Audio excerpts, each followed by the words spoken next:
Boom. Hello, ladies and gentlemen. Welcome back to the Wrestling for Life Network. Welcome to another live stream as we bring you WWE RAW tonight.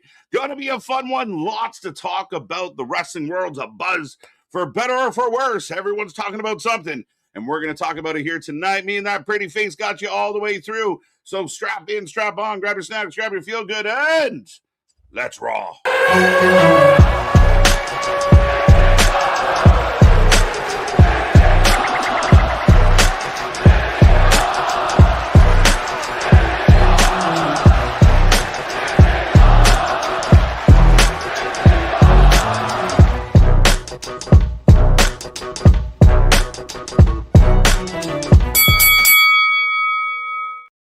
Ding, ding, ding. We are live and back at it again, folks. Like I said, we are the Wrestling for Life Network. This is another live stream, watch party, watch along, call it what you will, but it's going to be a good time as we kick off another week in wrestling with WWE RAW tonight. We're looking forward to this one. Lots going on. We are getting closer. I think Nick said it before we went live.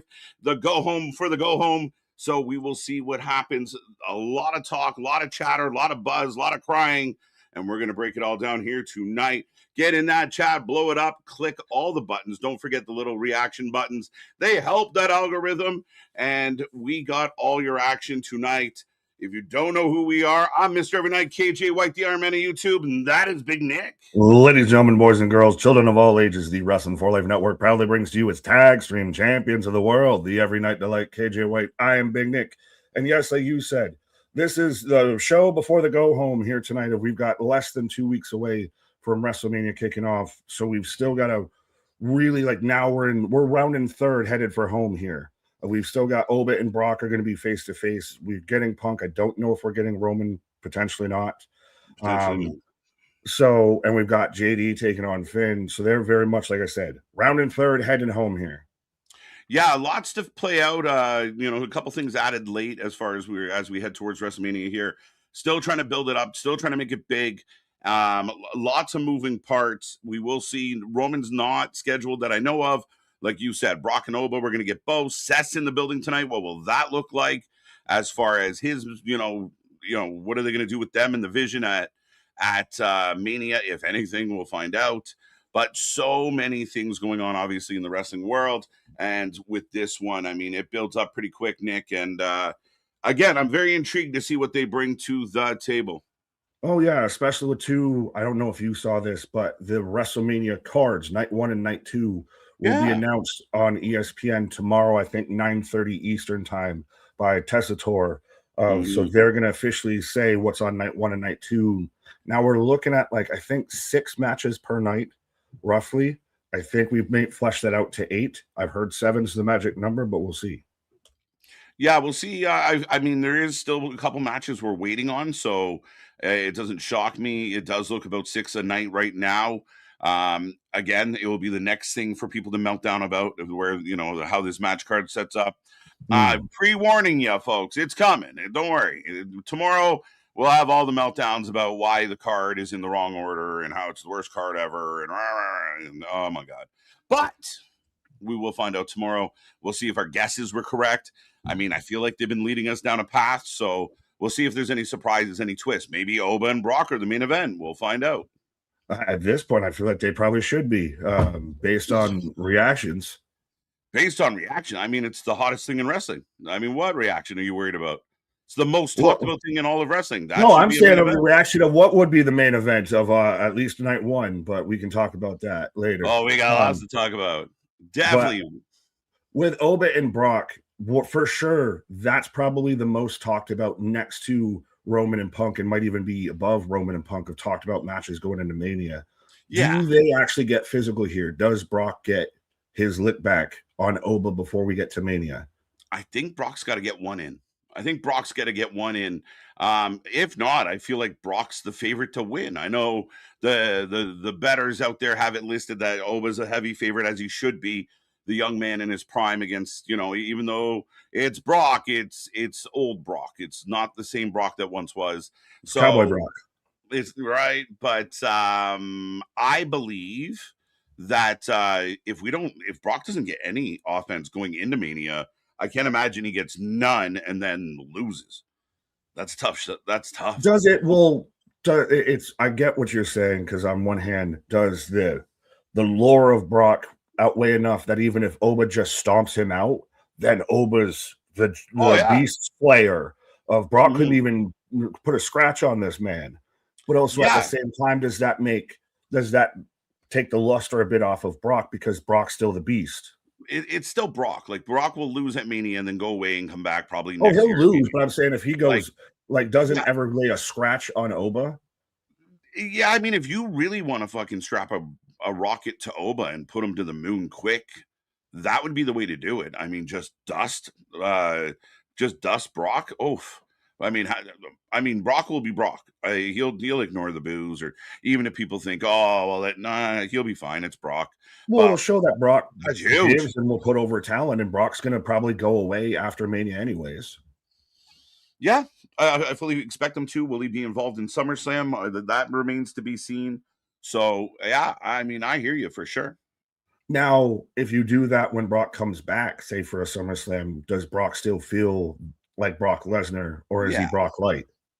no, it's still Brock. It's just older Brock. Brock doesn't bring the same gravitas that he once did, right? Like Brock's no matter if you're Brock or anyone else, time catches up with you. And I mean, I got no problem with that. It's still Brock. Fair enough. Well, yeah, I know I'm still taking Oba to beat Brock at Mania. I'm Yeah. saying if he just got completely dusted the way through, because I assume we've talked about it of Brock's going to probably retire at SummerSlam Minneapolis. That's where you're maybe depending on where we go with Gunther and Seth, you get Gunther versus Brock then. Yeah, I mean, again, we're gonna get Seth tonight, and I know we're gonna do the Gunther thing, and it was kind of surprise and kind of makeshift due to injury. And like I said, we're still kind of wondering where they'll connect all the dots and bring this back into the vision. I know it's still a beef with Paul. Is Paul responsible for Gunther? Did Gunther just decide to stick his nose in? There's some answers to be had here tonight. Well, I think I one hand have to praise WWE for finally, in some aspects, showing restraint, and we're not going to rush to the Brock or to the Braun Rollins match, even though Braun was cleared allegedly and all of that. That Yeah. hey, we want to give this some more time, so we'll hold back on that. I think you can make sense of Gunther with Paul Heyman. If I've lost my beast to go fight Oba, so now I hired the career killer, the guy who took out took out Mhm. John Cena, who took out AJ Styles because he's going to take out Seth Rollins. I told Yeah, you I'd end you, Seth. fair enough. Absolutely. Yeah, I think that's gonna, we want the tie-in, which we're gonna get. And I know a lot of people like to get mad ahead of time and jump all over things, but we'll see what the story is. Again, I think Gunther Seth is going to be a great match. I think Oba and Brock's going to be a great match. I'm excited for Punk and Roman. I think that can deliver. I'm excited for Cody and Randy, and I'm actually a little more excited now for it. I like the fact that the women's titles are going to be on the line. I'm excited for Liv and Steph and how that's going to play out. A little less excited for Jade and Rhea, but I'm hoping they over deliver. So, I mean, there's a lot of things that I'm curious about. We're still a show away. We're still really fleshing out and really hammering it in, but you got to start hitting your bullet points here. I don't know how much we want to go into the whole Cody McAfee thing before we say hi to the people, but that story's just gone off the fucking rails. And Bum, yes, bum, I know bum, bum, bum, my bum, bum, favorite bum, beverage bum, out there. bum, bum, Absolutely. bum. That's what this is. That's what This it segment is. is brought to you by our new beverage sponsor, Pre-Mad.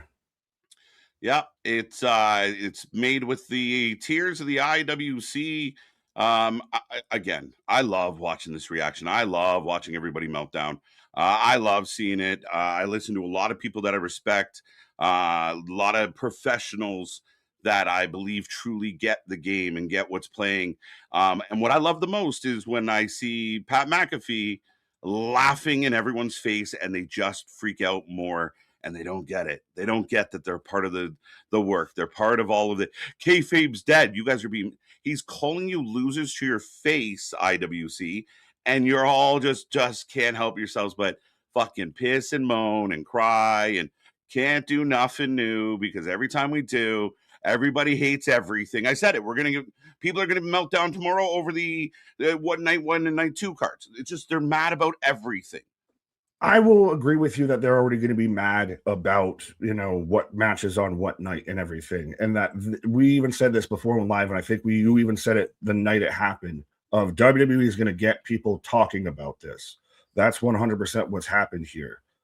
But it does also, is it that go away heat versus that, I actually, sir, we're not booing you because of your genuine heel performance. We're booing you because we simply don't like you. Okay, but again, when did we stop liking Pat McAfee? As far as like, you're a fan of It's Pat just McAfee, but this story what? didn't need this though. Again, people saying this, I need this or don't need that. Like, again, I mean, they're enhancing the story. Are they? I'm more excited about it. I've seen someone like Mark Henry say he's more excited for this match because of this, because none of us know what the fuck's happening. But everyone out there gets pre-mad. They're mad at Chapter. I heard people, oh, well, no, the Death Riders. The Death Riders went for a year and a half and delivered nothing. This had one segment and people are judging what this is. One segment and people are judging it.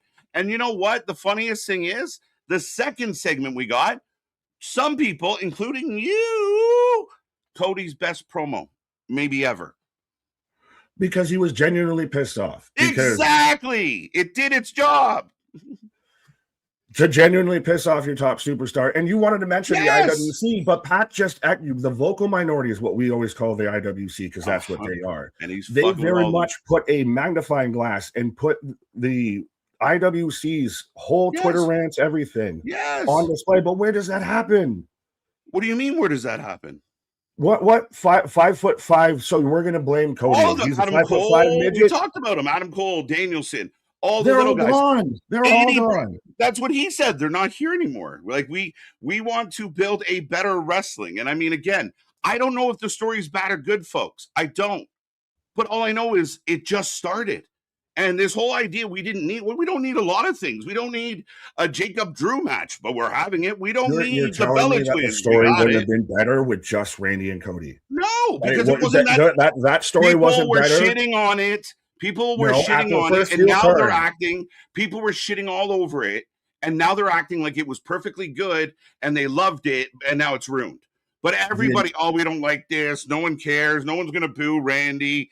Everyone was pissing and moaning already. And then you change it, and they're still pissing and moaning. So you might as well have fun with it. Who was pissing and moaning? Everybody loved the initial heel turn from Randy. Didn't. Come on, bro. You run back the fucking tape, bro. There's no way. You're telling me that we didn't pop when he turned on Cody and he started beating the hell out of him? Bro, come on now. Really? You weren't throwing out there like, oh, I can't believe this isn't working. This isn't going to work. Boring Cody, bland Cody. Yes, I did like Cody. That's cool. That doesn't mean I didn't like the story. We sat there and were praising the heel turn. They didn't need Seth. They didn't need Pat. Somewhere. And we got to run back some tape to remind some people. But at the end of the day, man, everybody's talking about it. And you got to think back through wrestling history, like when the bad guys or something that weren't expecting, when a Jim Cornette showed up and fucked someone over and you weren't expecting him to be there, or a fucking, a random surprise. When Hulk Hogan joins, like he said, they brought it up. But when these happened, the fans didn't leave going, I love this show. This is so great. And I don't think the marks understand that they're a part of that. Not comparing Hulk Hogan joining the NWO to Pat McAfee. Not at all. And Cody brought it up. It's Disco Inferno. I'm not comparing. What I'm saying is the mood of the wrestling world. People are supposed to be mad at it. Pat even called it on his show. They're mad. They think it's funny that you're mad. The people reporting shit like Triple H is in trouble, Triple H is going to get fired, they are laughing in your face. Again, what are you going to do? Put some angry tweets about it? They want you to. And everyone's doing it. So you guys can hate it all you want. They want you to hate it. And they want you to keep talking about it. They want to keep replaying the videos and replaying the highlights and watching Pat's show. That's what they want you to do. They're winning. And and people literally out there think they are not putting up a W and they are dunking on your head. We said this even before we went live. If this does not stick the landing, this is going to be a colossal clusterfuck. You even 100%. Said yourself that you wouldn't have been able to defend this. So that's the thing. They pulled the 100%. fucking pin on this grenade. You That's better every know what story. you are doing. That's every story. And I agree with you. You have to deliver now. If this goes nowhere like The Rock, you fuck up. But I'm not getting pre-mad. I'm not getting mad on the first segment they do.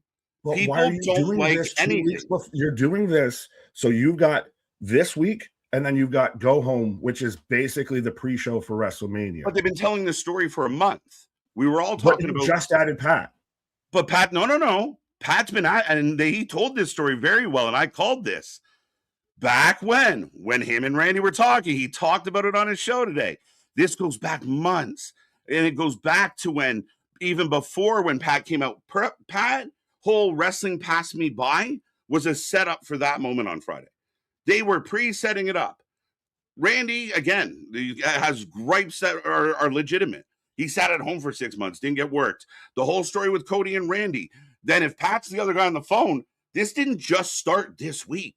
This is a long time coming. Some people are just very simple-minded, and you're getting this big story, and people go, no, just make someone bleed instead.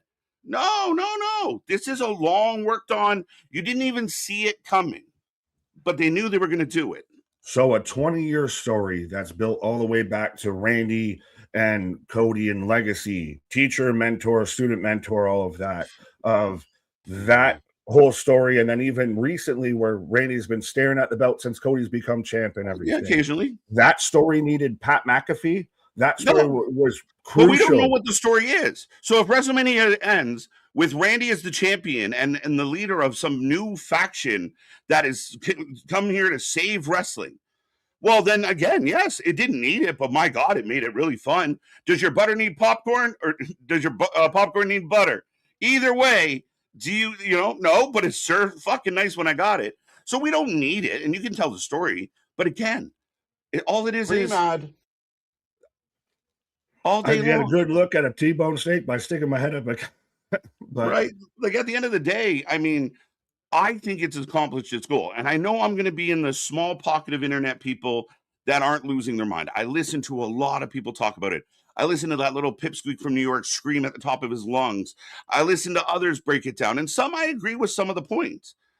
But the point is, at the end of the day, if this doesn't go anywhere, they shit the bed, and I'll be right there with you, lighting a torch and running down the fucking battle with the battle cry. No, you don't get to come on this side anymore. But you chose your path. They got to deliver. I refuse to be pre-mad. I refuse to be angry before I know what's happening. And this idea that this WrestleMania build hasn't worked, it's been a strong wrestling build. And what the fans do is they spend all day talking about something and then say, oh, it's not that interesting.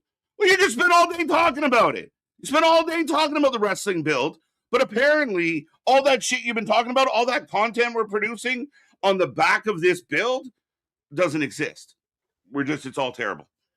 Well, we've been talking about all the wrestling here, and we've still got to say hi to the people. We do. But now I even lost my whole train of thought. Let's say hi to the people there. All right. We got a new champ. I got back what I was going to say real quick. I've already been liking the build to WrestleMania. We've talked about this or going against a lot of people that didn't like the build to WrestleMania. I liked it already going in until we got the Pat thing. The Pat thing's throwing me. That Pat thing ruined WrestleMania. It didn't ruin WrestleMania, but it makes me not care about this main event that much. A lot of people had problems with this main event anyway. A lot of us thought this was the wrong main event. It shouldn't even be Randy. It should have been Drew versus Randy or Drew versus Fatu. This isn't even necessarily the main event. But once they decided they were going with it, fuck it, go with it. You've got the story built into it. They're not going to change at least that. Just let them run with that. You didn't need Pat. All I'm saying is, at the end of WrestleMania, we'll talk about what happened, and we'll decide if they pulled it off or not. They better have a fucking plan. They better have something cool, because people are going to eat it alive if it doesn't turn into something. But, I mean, again... it was very Danhausen in a box. It wasn't even close, bro. And Pat McAfee needs credit. That promo he got murdered. So, again, this idea that it was like, it didn't deliver, Pat talked about it. The crowd was super fucking loud. People aren't quiet about this. They reacted to everything, for better or for worse, and nobody can give me, other than We didn't need Pat. That's the best reason people have. We didn't need him. So what? So fucking cry me a river. What are we talking about? We didn't need him. Okay. All right. What do we need? I don't know. I'm happy to get a story. Let it be. Let it be. I'm happy to get a fucking story once in a while, folks.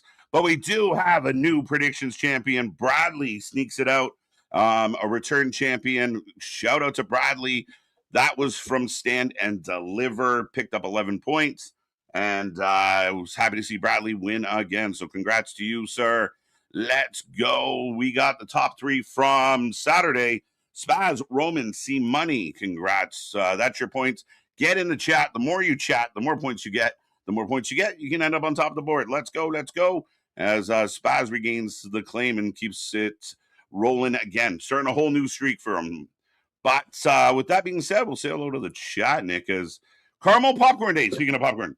Yeah, this is why you were talking. I mean, you're not going to beat the allegations that you just Zach, because you just so happen to mention popcorn right as he's saying it's National Caramel Popcorn Day, which is superior to cheddar popcorn. Was there an allegation of that ever? I've accused you of this at recent times. Okay, yeah, because you always manage to have like dinner or whatever he mentions is National Food Day, whatever. You just so happen to have had it that day too. It's true, but I can honestly say, unlike 90% of the people out there, I've never had a burner account, never will. So not Kevin Durant. Yeah, I have no bother for it. Corporate synergy masquerading as creativity. That is a really crazy good way to put it, though. See money. Corporate synergy masquerading as creativity. That's when you've got Cody mentioning anyone and anyone that represents you. Mm-hmm. You know what I love? Fans think he really meant that. Fans think that's true. Fans think he's taking a shot at Ari, and Ari's ruining wrestling. That means you're getting worked, guys. You're getting worked. If anyone thinks that he was legitimately calling out Ari, you're part of the work. I'm sorry, but that's the facts. Well, that's undeniable. No. I was actually gonna agree with you. We got there and it wasn't because of Pat McAfee. Oh my God. No, it's not even just because of Pat. It's even the Steph thing wasn't good. You could have gotten there and gotten that realness out of Cody. If you could have gotten there without these extra periphery ancillary characters. Okay. What up, C Money? I like that comment, buddy. Kevin, welcome. Eric, good to see ya. Can't be worse than Friday. A lot of people were very upset with Friday. It was not their best showing. I said it was their worst show of 2026. So hopefully tonight is a bounce back with about 6 minutes to go. Damian Clay, what's up? How you doing? The leader of the Hopium Tribe, Mr. Damian. Hope you're well. Dennis Hodge back with us. Christian Power, double cheeseburger with fries. That sounds all types of delicious, Christian. But we're in a rush, so we'll keep rolling. Michael's back with us. Eric, we got you. Guardian, good to see you. Ken, watching Sabres Tampa. Go Sabres? What the fuck? We have officially gotten in and broken the 14-year streak yet? Yeah, I think you're clinched. Okay. I'm pretty confident you're clinched, so that's fucking nuts. Fair enough. I was surprised to see Ford is out. Yeah, it's crazy. So's Toronto. Fuck's sake. Happy birthday to Linda Carrison himself. Lando Calrissian. Oh, Linda. It says Linda. Linda. Can't do nothing. What are you saying? I got you. Lando. Daniel Berry Sports Highlights. Saffit. Sean Reed. Let's go. Say good luck to Big Nick in the Wrestling for Life Hockey Champion. Are we in the championship now? Yes. It was so weird because I was taking He Who Shall Not Be Named on in the semifinals, and when I woke up at like 2:00 this morning before work and everything, it was tied, like absolutely dead tied, and it goes to the higher seed, so I would have lost. Get to work, open it up. I'm facing Sean Reed in the finals out here, so you're out there competing for 7th place. I'm out here competing for championships. There you go. Sweet fucking deal. Congrats, sir. Let's rock. Saffit, good to see you. Ronan, welcome back. 316. Let's go. Ronan, got you. Dale, got you. Rumors our Jake Carter will show up tonight. Yeah, they're supposed to be on here tonight. I think they're getting a match, actually, to be honest. You're getting B-Fab and Mission taking on Rio. Rio. We haven't seen Rio in a minute. The Artist, welcome back. Hope you're doing well, sir. Big Ron, let's go. Seth better not put his career on the line. I don't think he should. No, but I think you can sell Gunther as that menace of he's the guy that's destroyed careers and everything. Mm-hmm. That's probably how they'll pitch into it. Fair enough, for sure. All right. But Cooper over on Twitch, not on Twitch this time. But don't forget, we have a Twitch, folks. We do. We have a Twitch. I just listened to the man talk about how the Pat thing is the end of WWE. I'm so over this already, and it just happened. I want it to end so people just stop. I'm going to say what Pat said. I'm going to say what everyone said. Wrestling fans are destroying wrestling. And one day we may look around and be lacking quality wrestling on any fucking platform because wrestling fans are ruining wrestling. They are the least fun group of fuckers I've ever seen. I'd rather go hang out with hooligans, scream about some soccer than fucking deal with the wrestling fans that just piss and fucking moan every day, all day. I don't know how some of them do it. Some of these accounts, like the fucking, I don't want to go there, but there's certain accounts, like just all day, every fucking day, just they clock in. What the fuck are we doing? I agree. Pat McAfee's new hat, make wrestling great again. Right? Jesus. No, on one hand, yes, we want wrestling to be good and all of that. And honestly, there's even a comment from the artist, and I don't want to click it to be completely out of line here and everything like that, because you're still reading off the names. But if I'm getting work, then fine. I'll be the Dave LaGreca. I'll be the Cody Crybaby in this situation. I'll show up in a pink robe and everything. If this is Dwayne inserting himself into the main event, then hey, we've said it before. If I get worked as a 30-some-odd-year-old, wrestling fan, then the show fucking hooked me in. Yeah, that's fair. That's fair, man. I can live with that. Victor Nash. And I'm exactly the same way. Like, if this goes to shit, y'all can eat me alive. Like, if this turns out like, right before Cody gets the win at Mania, some music hits and, Pat saunters down to the ring and then slaps Cody. If we get that shit all over again, I'll eat it all. I'll eat all the pudding. I got no problem. Like, I mean, my hope is it isn't going to suck. That's my hope. Well, that's what everyone should hope what it is. Amen. If that's your bar, I hate to be in a limbo contest with you. Yeah, shit. Nope. They hate everything. All right, Cooper. I agree, man. Pat didn't need to be in the feud between Cody and Orton. The history should write itself. Now that's not wrong. You've been telling me for almost 6 hours on live streams, telling me how that's wrong. No. I don't I know the story's there and we've waited for it. I've been one of the biggest wishers of it. I just don't believe that Pat showing up ruined it. The story's still there. And the story's still to be told. Yeah, I don't think so. I think more people are talking about it now because of what happened than they would have been if they didn't do anything. Because they're displeased with it. If Randy not everybody is though. Maybe a large chunk, but not everybody. People got to stop acting like they speak on behalf of everybody because everyone doesn't feel that way. But when Pat says, literally, when he says the vocal minority of Twitter as a fucking promo in the build to WrestleMania, yeah, vocal minority. That's putting a platform to the minority, the smallest group. Yeah, but it's great. He's actually playing the game. Like that's the greatest. I don't know why you just like about the game. That is unreal. That's everything Ricochet thinks he can do. Like in one swoop, Pat showed you how to work the internet 10 times better than Ricochet's ever figured it out because Pat did so. Oh, I can't believe he's telling us. Oh, yeah, got you. Folks, they don't even know they're in on match at WrestleMania of Pat McAfee versus Ricochet for Twitter. Yeah, let's go, right? The Twitter battle. As I am getting the warning for the start of the show, big ones, welcome. Put that to sleep.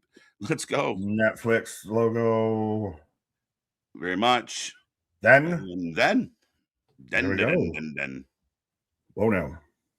WrestleMania 40 build was amazing. Unpredictable. And then the press conference. I hope you have a double down and don't listen to the IWC. See, I'm with you once. Fuck the IWC. Bunch of do this on the go home before the go home show, though. Do it all. I mean, we got to ramp it up. You can't do it a month from now or a month before. You got to make it. You build to the crescendo. As I got together, by the way, and now we're getting feet. I got feet. I got The Oba. Rula. Contract signing tonight. Oh, somebody's going through a table. Who's going through a table? Oba, finally.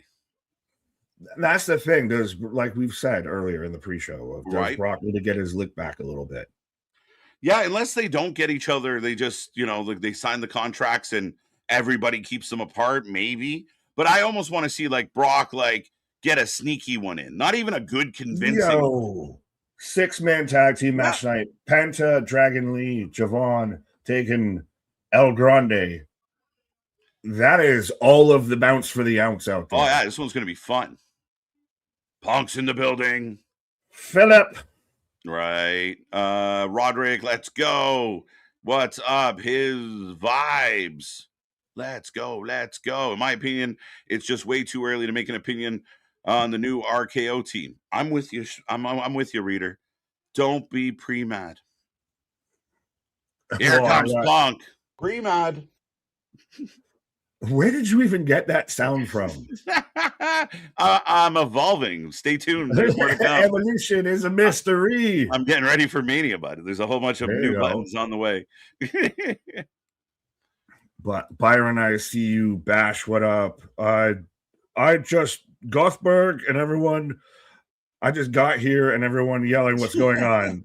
Fair enough. Pat McAfee has ruined wrestling.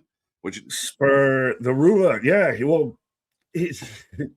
I wasn't gonna even mention that person who we were in a group chat with and everything that compared Pat McAfee to John Moxley, but yeah. Get the fuck out. The people that sensationalize John Moxley make my brain hurt. And if you can hear me right now and you're a John Moxley lover out there, I'm not saying you have to hate the guy or teach your own.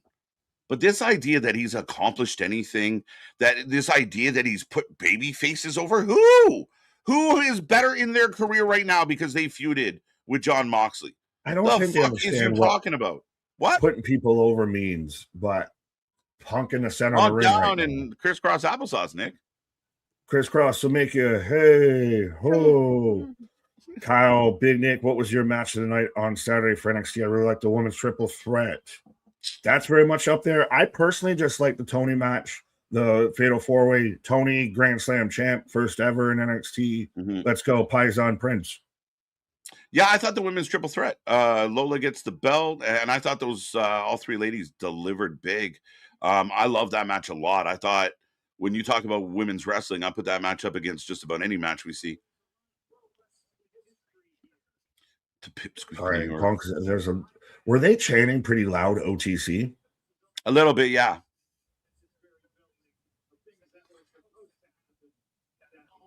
What up, Nightmare?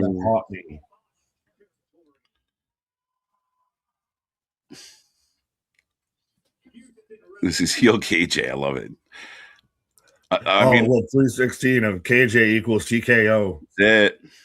Hey, TKO's book and live really good. 316, be on my team. KJ's going to Hollywood. I like it. I stuck my flag down. I can't unstick it. Penny Punk. Lady B, Punk means business. He doesn't have on his hookah shoes. Hookah shoes? Hookah you? Hookah me? Are they wetting him? Yeah, the crowd's wetting him. What happens when we're awake? This is getting weird. Oh. What? It's good to be alive. Okay. That got started weird. That was very deep, man. Are you feeling it now, Mr. Krabs? Right. Puff past Punk. Roman's not here tonight, so I can say whatever the talked about. Really, shout out the artist Moxley as a stage, no slander. He's bigger now a tweener as anyone in the business. I'm just saying, but he's supposed to be a babyface. I digress. We'll save that for commercial. Save that for another day. He's fucking terrible at his job. Yeah. But we haven't talked about even after last week to where Punk was out there yelling at Roman fans and, hey, the marquee says wrestling, not cinema. And certain people were, see, this is how Phil's always acted. You saw the true CM Punk out there. But I love it. I think for me at times, like I see the fans' reaction, and in my head, I'm like, how the fuck can people feel this way? Then I remember they purposely are making you feel this way. So people are reacting to shit like that. Like, see, this is Punk. They want you to feel that. And the more you like fucking get amped up about it, the more you tune in to see if he is like that. It's working. People don't realize they're in on the gag. They don't get it. They're hip to be square, but Mega out there with becoming a member for 10 months saying, go, Punk, go. Yes. Let's go. Boston, mixed crowd reactions are to be expected when you put guys like Roman and Punk together for some business. Absolutely. Yeah, but that's what we were getting with Randy and Cody. And I even said they could have just let it ride of he's going to get cheered regardless. He was still damn near getting cheered when Pat was cutting his promo. I'm pretty sure. I can't say for certain, but I might have to go do some research. But I'm pretty sure you weren't happy with the situation. And now the situation is even worse. But I don't know. I think people are rewriting history to fit this I hate Pat narrative. I'm confused at this point which situation specifically you're referencing. Which you were referencing. I have half the brain that you do. You just turned me into Sid Vicious out here. Now we're getting Punk chants. Know what I'd like? Once in a while, Roman to show up, like when he's not announced, like a surprise. Oh shit, he is actually here. He was so mad he came on and that would be cool. That would be cool. Right? Punk comes out right away. Oh, our biggest star, not here. But keep cheering for him. Yeah. Hey, Channing Tatum, not going to be here tonight. Right? Michael B. Jordan will not be appearing. Some boos. There are some boos. Well, it's who is the heel, who is the baby face. If you're nobody really die hard, you're going to cheer for Punk. If you're a tribal chiefist, you're going to cheer for the tribal chief. Yeah, this simply comes down on preference. Who likes who? Who do you like? Who do you want to see win? Who are you behind? Who are you a fan of? And neither guy is being anything different than who they are. Who's cheating who? And who's being true? Mm-hmm. They're plastic. They're store-bought. They're hand-delivered. By myself, one belt, no help. You ready? All day on the street. You ever go night?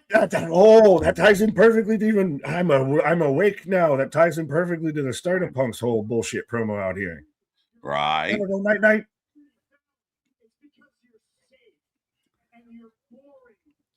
You're safe and you're boring. Does Roman have to go nuclear and start mentioning Larry? Because Punk can't keep getting away having the best lines. Just murdering. You never know what I'm going to do. I'm the most, because what I'm going to do or say, so I'm more dangerous, essentially. You're the company guy. I'm the guy that the company didn't want.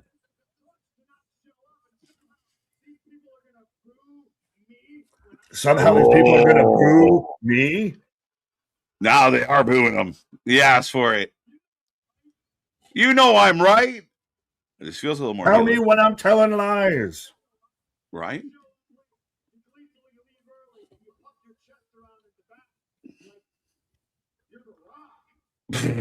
Like you're the Rock.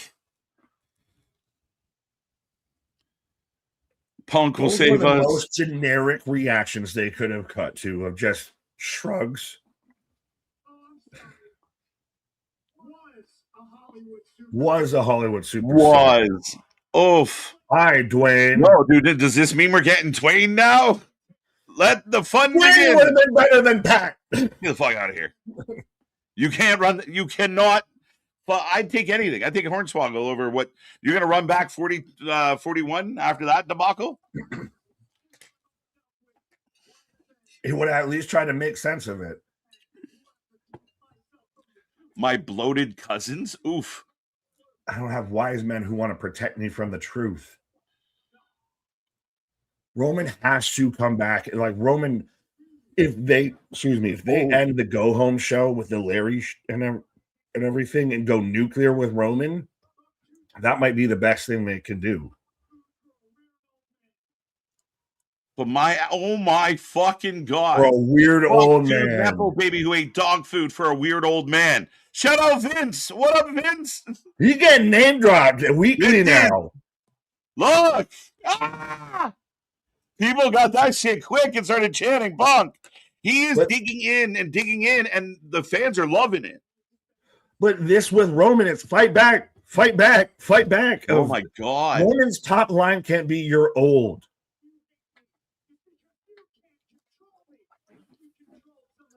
This is fucking nuts.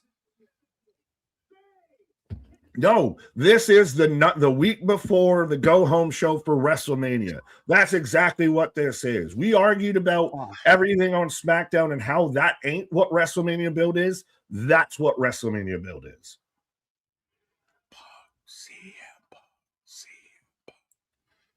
Let's go. I 100% right now want to watch CM Punk versus Roman Reigns more after that. 100%. 100%. I want to see these guys get in a fucking shoot fight in the middle of the fucking Mania. That's the thing is Roman just swing on him. You talked about my dead dad. Now you're talking about me eating dog food. Sucking at foot. You said I sucked at football, motherfucker.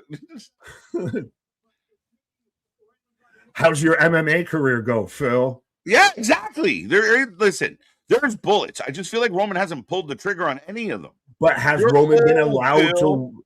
Did they just give Roman the dummy gun so Punxsutawney Phil can feel comfortable? Right. Anything you can say, I can say more. They can't blackball me. I gleefully stand on the bridge and blow it up because, bitch, I know how to swim. Oh, come on. What a fucking line. Mwah, mwah, mwah. I stand on the bridge and blow it up because, motherfucker, I can swim.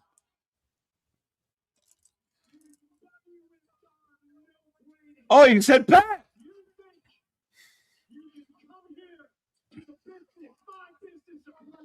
This is fucking. Is this gonna be Waka Wahehe if now you've got CM Punk addressing it? Unless Randy Orton and crew are all going to be running this show by the end of the fucking Mania. I don't know who the crew is yet. I'm hoping Kevin Owens is one of them. But Pat and Randy are going to be running this. And that's what makes me think that because he's mentioning it. And people are going to go, oh, shit, this sucks. It fucking sucks. But it's real because now this is Creative's way of Cody's not here. So CM Punk can get away with saying at TKO because, again, he can blow up bridges and he knows how to swim. Right. He's Scuba Steve. I love this. He is fired up. Scuba Steve. Lower the ticket prices because I want all these people here. Lower. This is fucking nuts. The crowd. Dude. Literal goosebumps. I get you. I got you. That is jokes. That literally. That is insane. Literally feel pins and needles right now. That whole promo. Ladies and gentlemen, if you aren't already sold on WrestleMania, I don't know how the fuck you could be after that. Thank you. I love it. This is pipe bomb level shit. Boston's not wrong at all. And I know I've been the defender of this Mania in particular for some reason. But my God, tell me you don't want, they're talking about Ari. They're talking about ticket prices. They're talking about real shit. They're taking all the shit we piss and moan about on these streams and on the internet, on Twitter and everywhere else. And they're taking it, and some guys are balling it up and shoving it down your throat. The other guys are taking it and weaponizing it to get more over. The Punk had the crowd eating out of the palm of his hands by the end of that. And then cut to lousy old fart from Joe Lewis. There's always a turd in the punch bowl. No, I love you, Joe, but of that 100%, yeah, flush it out. That literally, I'm Cody Rhodes lisping it out here because I'm still halfway shook out here. Because that, like Boston said, you said, that was pipe bomb level. Shoot or not, I don't care. That was a great wrestling promo. That felt real. That shit, like our whole damn slogan, that shit was real. That shit was raw. That shit was all authentic. When you talking about Wrestlemania, you put that CM Punk with it. Because god damn, that's the emotions right there. That's Dwayne slapping his arm, all of that shit. Yeah, it's good shit, man. I thought that fucking delivered in a big way. And again, I mean, it was a bit of a very calm, kind of collected start, but then it took off. Yeah, that started in neutral, and you had to like row it to fucking put it in gear. Yeah. Like he didn't just come in screaming like some of the wrestlers we criticize, but I show speed back. Fantastic. Now, if people are jumping on the internet and finding reasons with his jar of teeth, uncurse me, man. Early night breaking into my house. Yeah, that is perfect, though. Of like Mark even bringing up of CM Punk being anti-establishment. Of that, we talked about it on that Friday. Of if they walk away, new world order. This that's the way that's your authority and everything. And you get your Codys, you get your Punks, you get your top baby faces that no, fuck this corporate bullshit. Right? Dude, no, you're right. Like, I mean, he is everything that Roman isn't, right? And everything that Roman uses as that's what made it perfect is because he led into that. Yeah. He kept gradually building of your fake, your plastic, your ready-made, sealed, delivered. And then he cuts into you're not real, this or that. And then he brings up of Vince and, eating dog food for a creepy old man. Dude, that line is going to be fucking clipped and sent everywhere. Like, you are going to be seeing that line for years.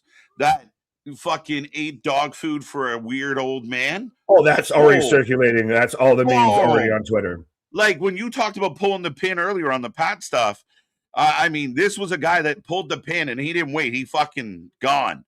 And that, to me, like, that's shit that you got to sit around and get approved. Like, all right, I'm going to talk about Ari. I'm talking about TKO. I'm going to reference Vince. I'm going to reference AEW kind of in a couple ways. It's fucking crazy to me. Like, that was a smash. That felt very as we missed the vision trying to do something with speed. And there's still the rumors we're going to get a triple threat tag match or a six-man tag match with the Vision and Speed versus LA and the Usos. But that feels very like, you remember the story that always went around, Heyman even said it, of when he was going to go out there and cut the promo on Vince during the invasion angle. Yes. You even want to know what I want to say? Nope, go out there and make me money. That felt like that with CM Punk out there. Do you even want to know what I'm going to say? Mm-hmm. No, go out there and sell me tickets. Mm-hmm. And I do. I think more and more, and you and I have talked about this for a long time, Nick, because, and I think we agree on this.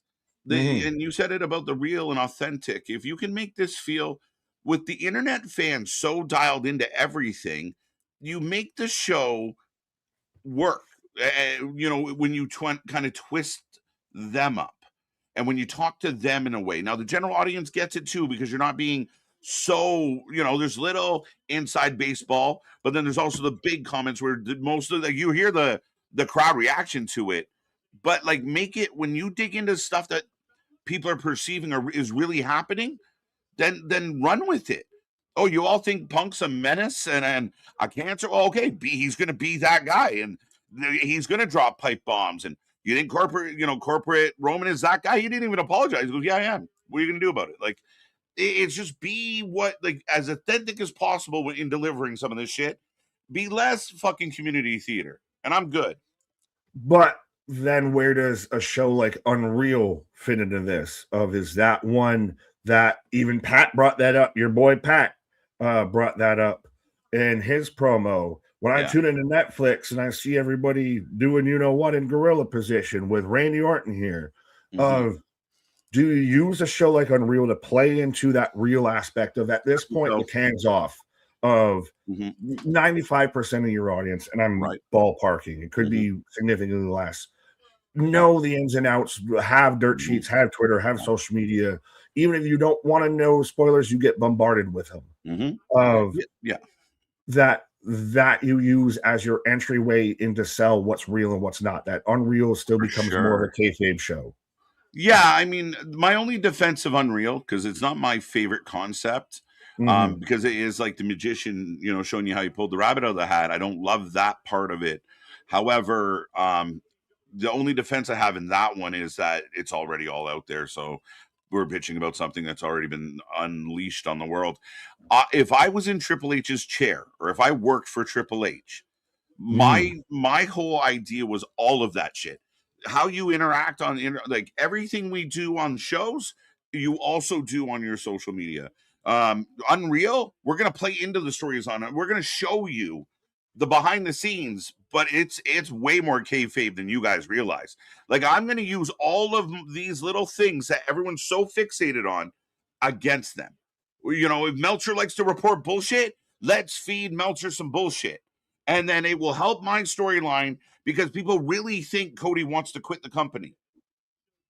Does it help it though that sometimes things are right and sometimes things are wrong? Because if you weaponize social media fully to that aspect to where, hey, that just becomes incorporated in the storyline, do you lose that authenticity because now it just gets swallowed up into the rest of the show? I think you play it off. Like you kind of do what they're doing now. Like if everyone's out there, well, you got to dance with the devil. Some's real, some's not. Yeah, but you got to hold that leash tight. And like for now, like I almost imagine them in a room and like they see the internet losing. I can't believe they did this and why Pat sucks. And Pat looks at Trips and they're like, fucking, they took it. They got it. They're all fucking look how mad they are. Ha ha ha ha. That's how I would be writing this show, to get the clicks, to get the fucking vibe, to get people talking. And again, love it or hate it, there is nothing being talked about more than Pat McAfee right now. Fair enough. I was going to try and segue into pitching for us, but Spaz up there with $2.79. Speed Logan Pat versus Jelly Roll Bunny Danhausen in the celebrity off, the All-Star game. Yeah, they're just the exhibition of all exhibitions. Right. Chris shouting out, oh, Braun, Izzy, and the Steiners happy about Michigan. Well, I live in New England, and I got UConn friends and family and all of that. So let me know the scores, people. But yeah, I want to know. I just don't like how WWE is using the insider terms that us hardcore fans already know about for years. Thanks to guys like Cornette and other YouTubers like Maven and Devon. Why? But why? Like you say you don't like it, but why don't you like it, Chris? Like I don't understand. What's everyone's already using the term. Is it WCW when Bischoff would used to start, when they would reference insider stuff that Meltzer would report and only people who read Meltzer knew about? Yeah, but I think the broader audience, because of things like Netflix, because we're in the one bubble. Yeah, but we're not in the extra bubble, the casual viewer bubble.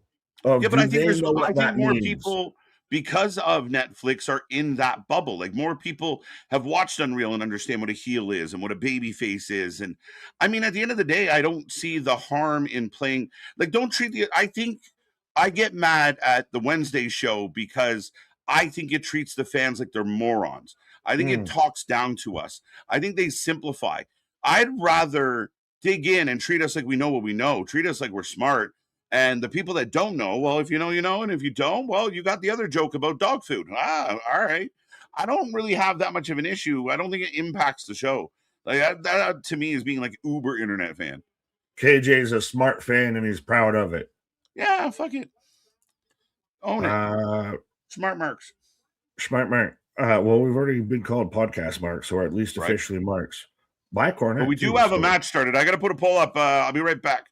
You're good. You do the things. You put your polls up, all of that. As we got Austin Theory and LA Knight going on right now. Let me know, folks, you got for this. As Smitty is saying, my cousin plays for UConn. Jalen Stewart. Well, shout out. Shout out.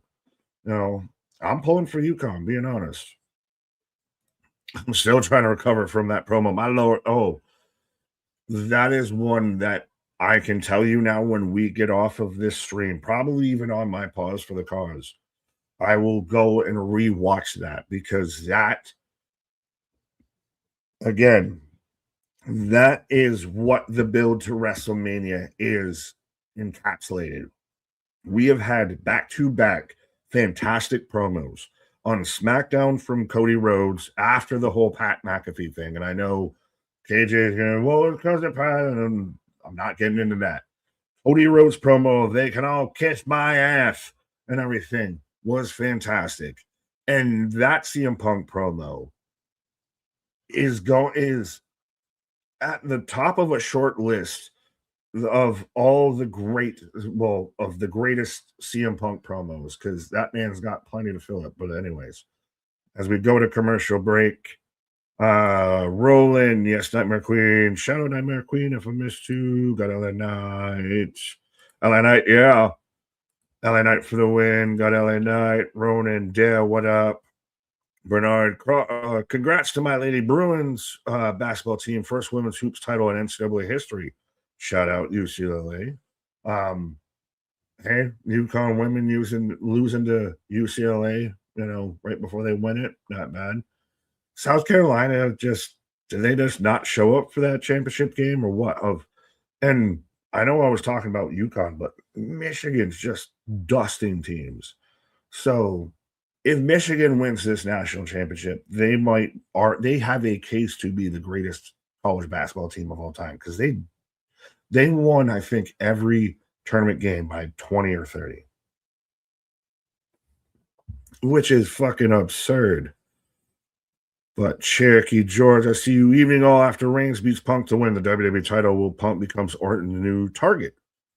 Interesting. I still like the idea of they walk away. Hey, they do TKO World Order, all of that, to where they go. I know it'd be the authority angle, and that's why I'm still kind of skeptical because I always hate the stupid heel authority angles, especially when we're all heavy McMahon. But we haven't seen one under this TKO era of an actual authority angle or anything. If what Russo's and the Coachmans and everybody talked about and has all wet dreamed about and everything, that Dwayne and whoever else, if I guess it'd be Pat and Randy, all of that, all these legends and want to save wrestling and everything, all form a whole collective, and they're the top group running pro wrestling. If Dwayne can fully commit to being involved in that, he's a TKO board member. You can sell that, and you get your Codys and your Punks and all of that to be very anti-authority of you got to fight for your rights and no, this is what wrestling should be versus trying to recreate the Attitude Era. All of that, I think, could be really interesting. Cherokee, I got you. Cooper, what up? Make sure you hit that like button. Absolutely. Be a friend. Tell a friend. Like, share, and subscribe. As we are getting ever so close, I think, to 8.8K. I still want to see if we can try and push to 10K for WrestleMania. Then that means coming out of that, me and KJ got to get tattoos of the logo and everything. But absolutely, I know we were kicking around 100 here. Let's see if we can pop that number back up there. But this 100%, I know we can argue and we can be worked and not worked and pre-mad and haterades and everything. But WrestleMania still is the Super Bowl. You cannot like that it's going to be the Seahawks versus the Patriots in the Super Bowl. Still tuning into the fucking Super Bowl, and you're still going to talk about it a lot. JV, what up? I got a question, Nick. Are you listening after listening to the Punk's promo, who is actually running the show? That is a very good question. And that, again, plays into the whole, is this really Hunter's show? Is this TKO meddling? Of they're selling you, and maybe, Russian leg sweep from LA. Sorry, LA's taking over this match. Neck breaker. 2 count. Punk's promo very much might start. It feels like it's shifting the time because you have that followed after Cody's promo, following after. Both heavily going at TKO and going at former heads of the company, all of that. That roll through blockbuster from Theory. 1, 2 count. Could this, like I was saying, could this be NWO power struggle of you've got Dwayne and Co. versus Hunter's ragtag team of bandits out there? That it's a way that they could go. If it is actually genuine, which some people would lead you to believe, that TKO just decides between Rumble and Mania, yeah, no, we want to do what we want to do because we bought it, we own it, then I guess at least he's trying to make the best out of chicken shit. Superstar, fair enough. Cherokee Finn needs to definitely win to establish himself again. Yeah, I think he gets the win side over JD in the way now.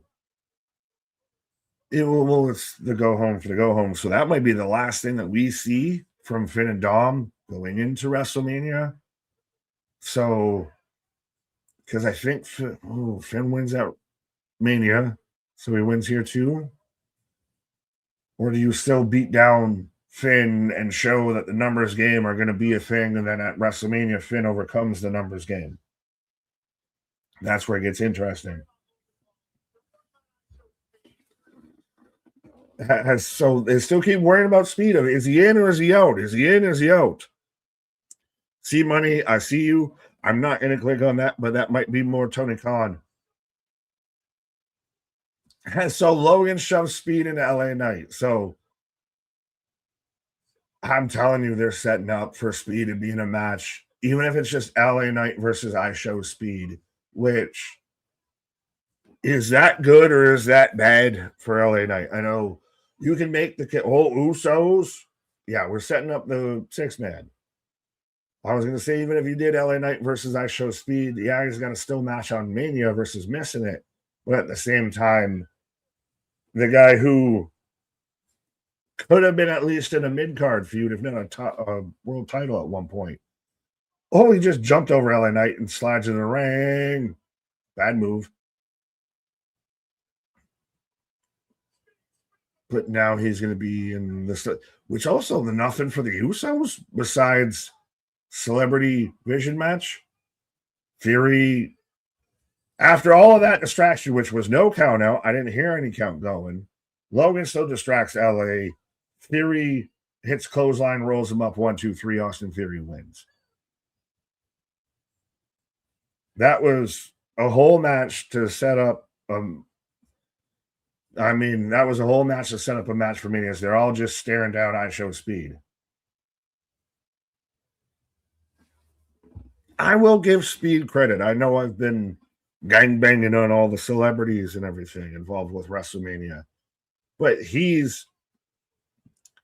feels like he's at least putting in some sort of a fucking effort on all of this. Like, he's not one to be like, he's not above being made fun of. If he sits there and gets thrown into his streaming setup and then walks around with a neck brace and a fucking sling.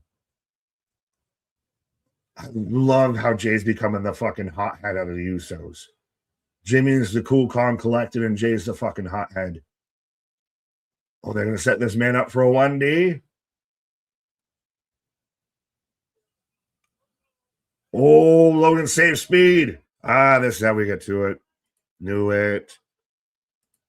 I'm surprised the curse didn't kick in. Did it kick in because he still got shoved in LA Knight? He might have, that might have been the curse showing its effects. Dale, you up fans saying, huh? Adam Pearce, walk yourself out here right now. Knight will have his revenge somehow, some way. I will have my revenge.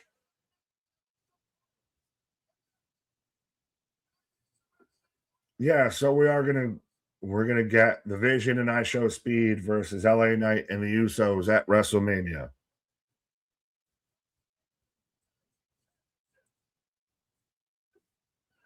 Are you gonna put the titles on the line? That's the only thing I'm wondering with this. I'm telling you what I'm gonna do. LA Knight, yeah. Yes, Austin Theory won. 0-1.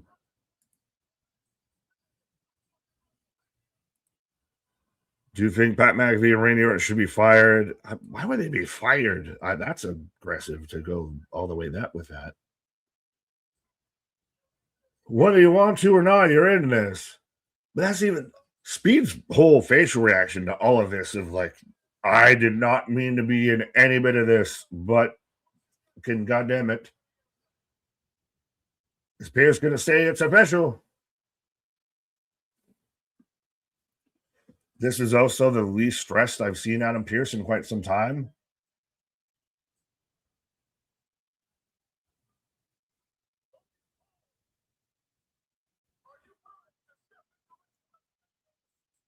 Logan Paul, are you willing to step in the ring?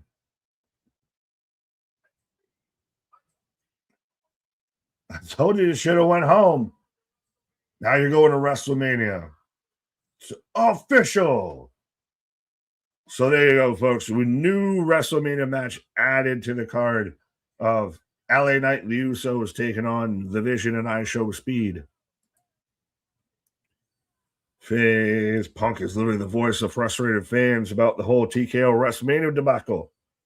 And that's how they're going to play it. And it's win, lose, or draw, intended, unintended. They are certainly, cooking up some mean ass chicken salad out of that chicken shit out there. If that's what they pulled out, we're able to pull out of everything. Anybody that's hated this WrestleMania build, even myself included, that disliked the whole Pat McAfee thing, if they pulled out that CM Punk promo out of it, we're fucking coming up smelling daisies out here. That was something to behold, was that CM Punk promo.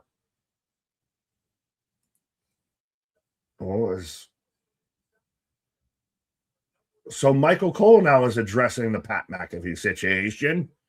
They are leaning heavily into this. So, hey, if I'm 37, if they're still working me when I'm watching a show, if I can be watching a show for, I don't know, 20, 30 plus years and still get this level of emotional investment into it, and fine, I'll look like a fool every now and then. Pre-mod. I can hear you voice in the background. I was actually agreeing with you somewhat and having a moment there of, again, if they're going to work me, then so fuck it. I'll be Dave LaGreca with my, pink robe out here yelling into the microphone, because so what? If all we can do. If a show that I've been watching for 30 plus years, the fucking Simpsons can't even still do it. If a show that I've been watching for 30 plus years can still get me this emotionally invested into it, I guess they fucking won. Oh, okay. Look, yeah, so they're giving all the headlines of who put it out there. That's crazy. Because Cole had to address it. That's his buddy. That's his pal. Everyone, I'm so confused right now. Now, are they saying confused about the segment or confused about wrestling? Confused in general. All you see is the land of confusion. I'm the one on the phone. Jesus, hey, Zeus, is that you? Right, Canadian Jesus. Yes, hopefully everyone had a happy Zombie Jesus Yeah, Day speaking of yesterday. that, Happy Easter. yeah. Happy Easter to some out there. Right. So yeah, we're getting the replay.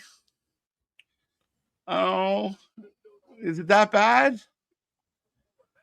Like, what I was saying before you so I'm rudely asking interrupted me is nicely. that if they pulled that out, they pulled that tulip out of that pile of manure of CM Punk's promo is what blossomed out of that.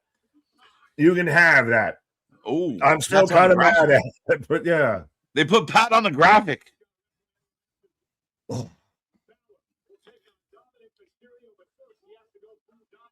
Oh, Kofi and Grayson arguing backstage. Now, do Break they them split up the New Day because Woods is out? Big E's retired. So is the New Day sunsetting? Yeah, I mean, I feel like it's long overdue. Like it's been on life support for way too long. We're just keeping it going for whatever reason. Someone's got to pull the fucking plug on this one, my guy. Pull I it. was going to say a couple of jokes, but I walked away. No. Sorry. Right? No worries. But I do have the Americanos all hanging out, getting ready for their match tonight, their trios match or 3-man tag. And up next, we got Finn and JD, two very close friends, former tag team champions, one-on-one. This match should clip. Hey, who would have thought of a story with a teacher versus mentor? And two guys who have a bit of a history and can have a good match together. Watch this. Could just be fucking fine. But but ignore the fact What do that you mean? What do I mean? And Raquel and okay, you're right. Just JD. JD's the middle of this story. He's a stepping stone. So I do appreciate you blowing up your own argument for me. That was hilarious. Will not bore you. I can guarantee you that. You mean one-on-one? Oh no, ignore the JD behind the curtain. That's just one guy. The almighty powerful Oz. I'm going. No, never go full Kevin Nash. Don't do that. No, I'm going all the mighty powerful Oz out here. Here, fine. I'll even do you one better. Ignore. He running. But folks, Bernard saying, anyone know what matches are on which night? We will find out tomorrow officially. I have felt that the stuff that's been heavily advertised in the blue graphic is night 2. Everything that's been kind of heavily in the Fallout graphic, the post-apocalyptic graphic, I feel like that's night 1. Tomorrow morning, Joe Testatori will put it out to the world, as I do have JD coming out right now, folks, and I see us flirting with triple digits. So be a friend, tell a friend, take our link. We are here all week long for all your favorite wrestling. It's been a crazy night on this show. It's official. We are going to get iShowSpeed teaming up with Division to take on the Usos in LA. An interesting mid-card match. I wonder if some people would rather see a tag match for the titles, but they managed to get the Usos in LA into the card. So not too shabby. Again, maybe not jumping for joy, but it should be all right. A nice middle of the show match. So we are going to get Finn Balor. I think here there is an opportunity to kind of let JD get the best, like Judgment Day, to get the best of Finn Balor. I think I'd almost consider that we're now going to an ad for WrestleMania. Back in the Saddle Again by Aerosmith. It's not that bad. Okay, see? I'm curious. You see the replays for the Pat stuff. You heard the Cody promo. You kind of hear Punk talking about it. You hear Michael Cole talking about it. Is anyone out there feeling like this isn't that bad? It might end up being terrible, but I'm not ready yet. I wish, bro. I like this shit. Pat was a great promo. Bernard, I'm with you, bro.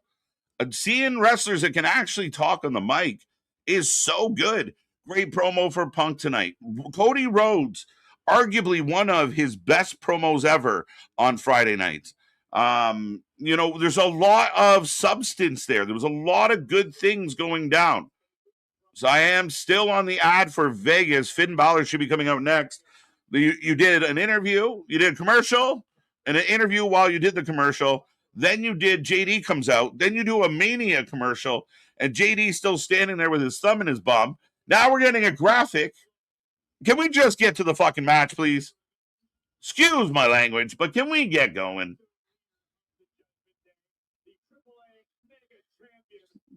JD McDonough's going to need a rest before this match even gets started.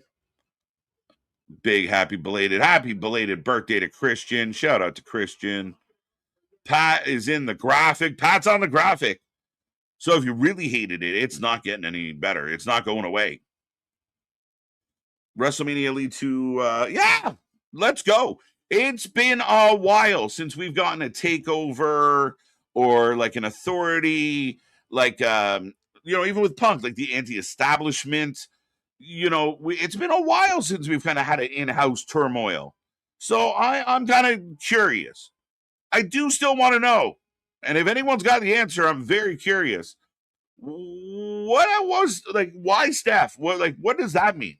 How does she play into this? Do we circle back around when, oh, wait a minute, Dom jumps Finn. Finn goes down. Dom jumps Finn. Right now, 80% of the chat is taking Finn. Now I'm concerned we might not even get a match as Finn fires back, but here comes JD. Heavy favorite. I just felt like maybe you have an opportunity here to let Dom go over. And, maybe then you have that kind of reason to tease that Finn might need more than just himself. Right now, he is stomping. The ref's waving it down. At what point does the match get called off as JD McDonough gets chucked and Dom takes out Finn with the belt? I do miss the corporation. Yeah, something like that. When was the last time we did that in this company? We've seen it 2 or 3 times in the other company to very little success. Dom attacked Finn, yes, as he's got a chair. This is what I was kind of thinking, but I thought they'd do the match. It's been a crazy night here. Right? Dale, there you go. I like it. So Dom right now taking out Finn, leaning the chair on his throat. Or chest, or both. Balor Club for life.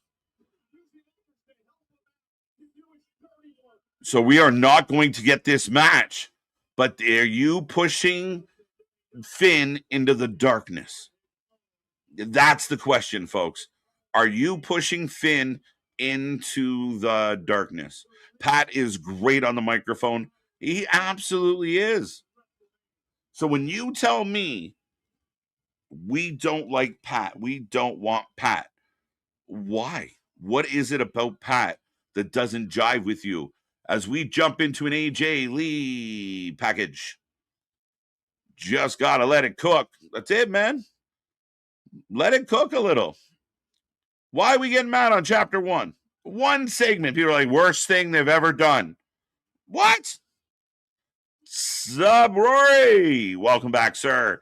Bears in the house. KJ and Big Nick. Sup, y'all in the chat. Hey, what y'all make of this Cody Randy thing? Dude, it's all we've been talking about. We were here Saturday. We talked about it all night. We were here tonight. It's been a lot of Cody Randy. That's my biggest argument, guys. And whether you agree with me or don't agree with me, that's okay. You don't have to agree with me, but it has been the most talked about thing of anything. Now that Punk promo is going to take a lot of headlines, but everybody's been talking about Randy Cody, Pat, Pat. That's the job. And if that's what they've done, I don't know yet. I'm holding out. So we did not get the match for Finn Balor, but welcome back, Bear. As now we have Michael Cole sitting down with AJ. I will admit, not overly excited about AJ and Becky Lynch. I'm really not. Wrestlemania, spur of the moment. Oh, that might be giving it away. Yeah, I mean, I've seen a lot of people say this. How do I say this politely? Please go watch. This is the nicest way I can put this. If you think this is Celebrity Mania, go watch every other WrestleMania. That's it. Because when you say something like that, I feel like you've maybe seen one or two WrestleManias. This whole show was based on celebrities. The backbone of what WrestleMania was merging sports entertainment with the entertainment side of it, bringing out all the fucking celebs.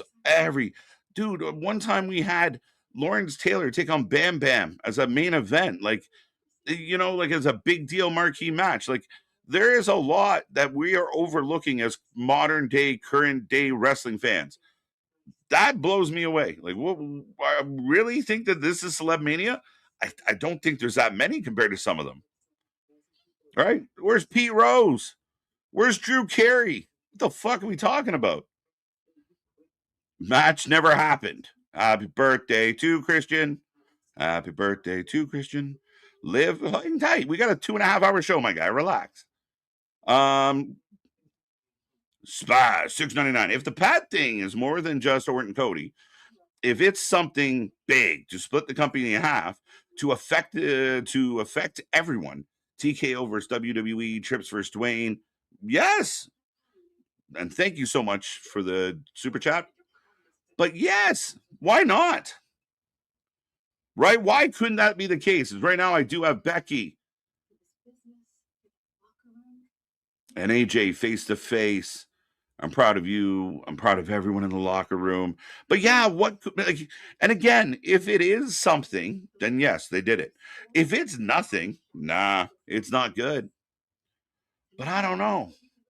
Again, I'm just not raging like so many others out there. And I think a lot of people right now are getting worked. I think that's why Punk mentioned it tonight. There's something at play. Maybe I'm wrong. We will find out.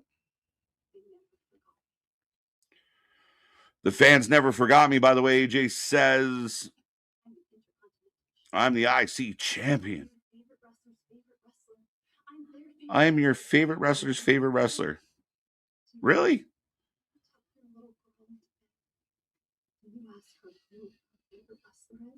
Your little girl says I'm her favorite wrestler. That's so funny. Randy, Cody, great. But yeah, see, I get you, Rory. People ain't feeling the Pat thing. Here's another question for everybody in the chat here tonight. What if Pat is the guy because of the way people feel about Pat? You gotta remember when Pat wrote a story, like when Pat said goodbye to everybody, wrestling passed me by. This isn't for me right now. Remember, he was taking so much heat from the internet fans, and they were all giving him shit, and they were all, we don't like him. So what if that was the reason it's Pat? Because they knew people already hated him. People didn't like him. People didn't, there was a lot of criticisms against Pat. What if that's why it's Pat? Right? Who else would you have used? Now someone's gonna say you didn't have to do anybody. Yeah, whatever. Let's say something. So what? I'm all for a story, but when we get matches without stories, people are mad. Now we give them a story, they're mad. We can't win.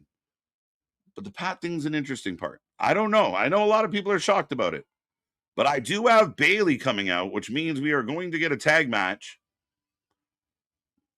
Ba-ba-ba. But yeah, we're going to get Bailey. No, we're not going to get a tag match. I lied. We're getting Bailey. We'll put a post up for this one. Ba-ba-ba.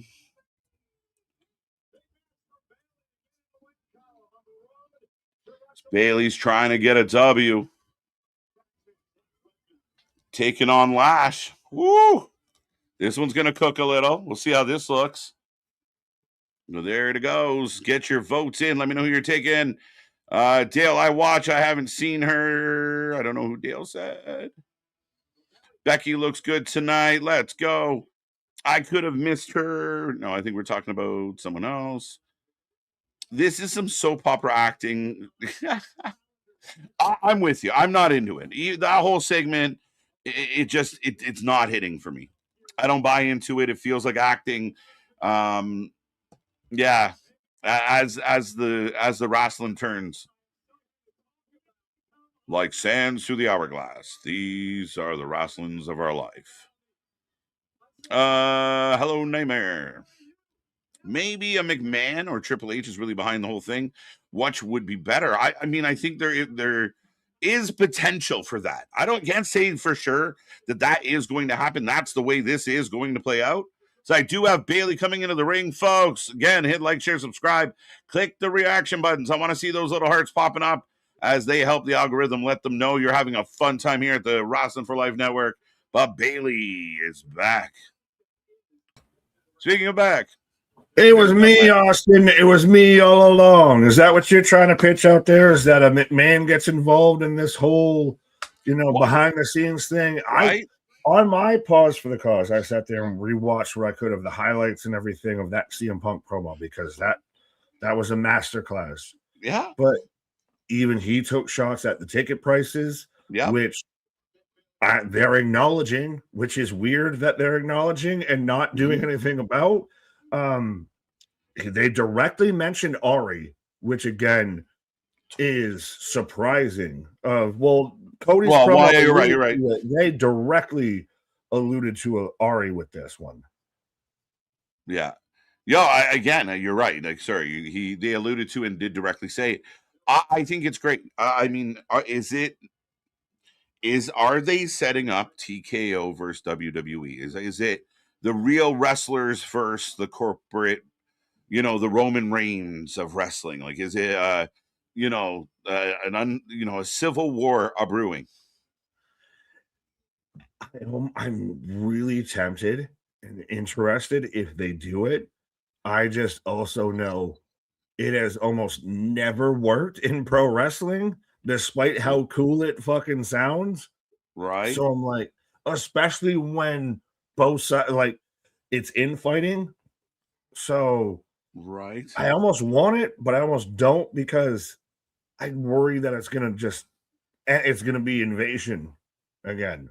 Yeah, I mean, they're going to have to find a good way to pull it off. Now, if this is the beginning as far as like playing with people's emotions and poking at the wrestling fans and talking about the internet and pulling some of that curtain back to kind of make it, you create the realism, because when you have a guy mad at another guy, that's great, but you know that he's not really the one pulling the strings. So if we go above him, how real does this feel? And there's people out there that are like, oh shit, Cody hates TKO. Like, but do you lean that way? And if you start to, like, I think so. If you have Pat lean towards, I'm not the only one, and he is a board member, and it's not the agent of everybody. Yeah. But if you get someone who's attached to wrestling, like, if you smell, that gets very interesting. That's the spot you put him in. You sell it as like he's coming in to take over. That's back to going at the Elimination Chamber. What was it? Royal Rumble, whatever pay-per-view it was.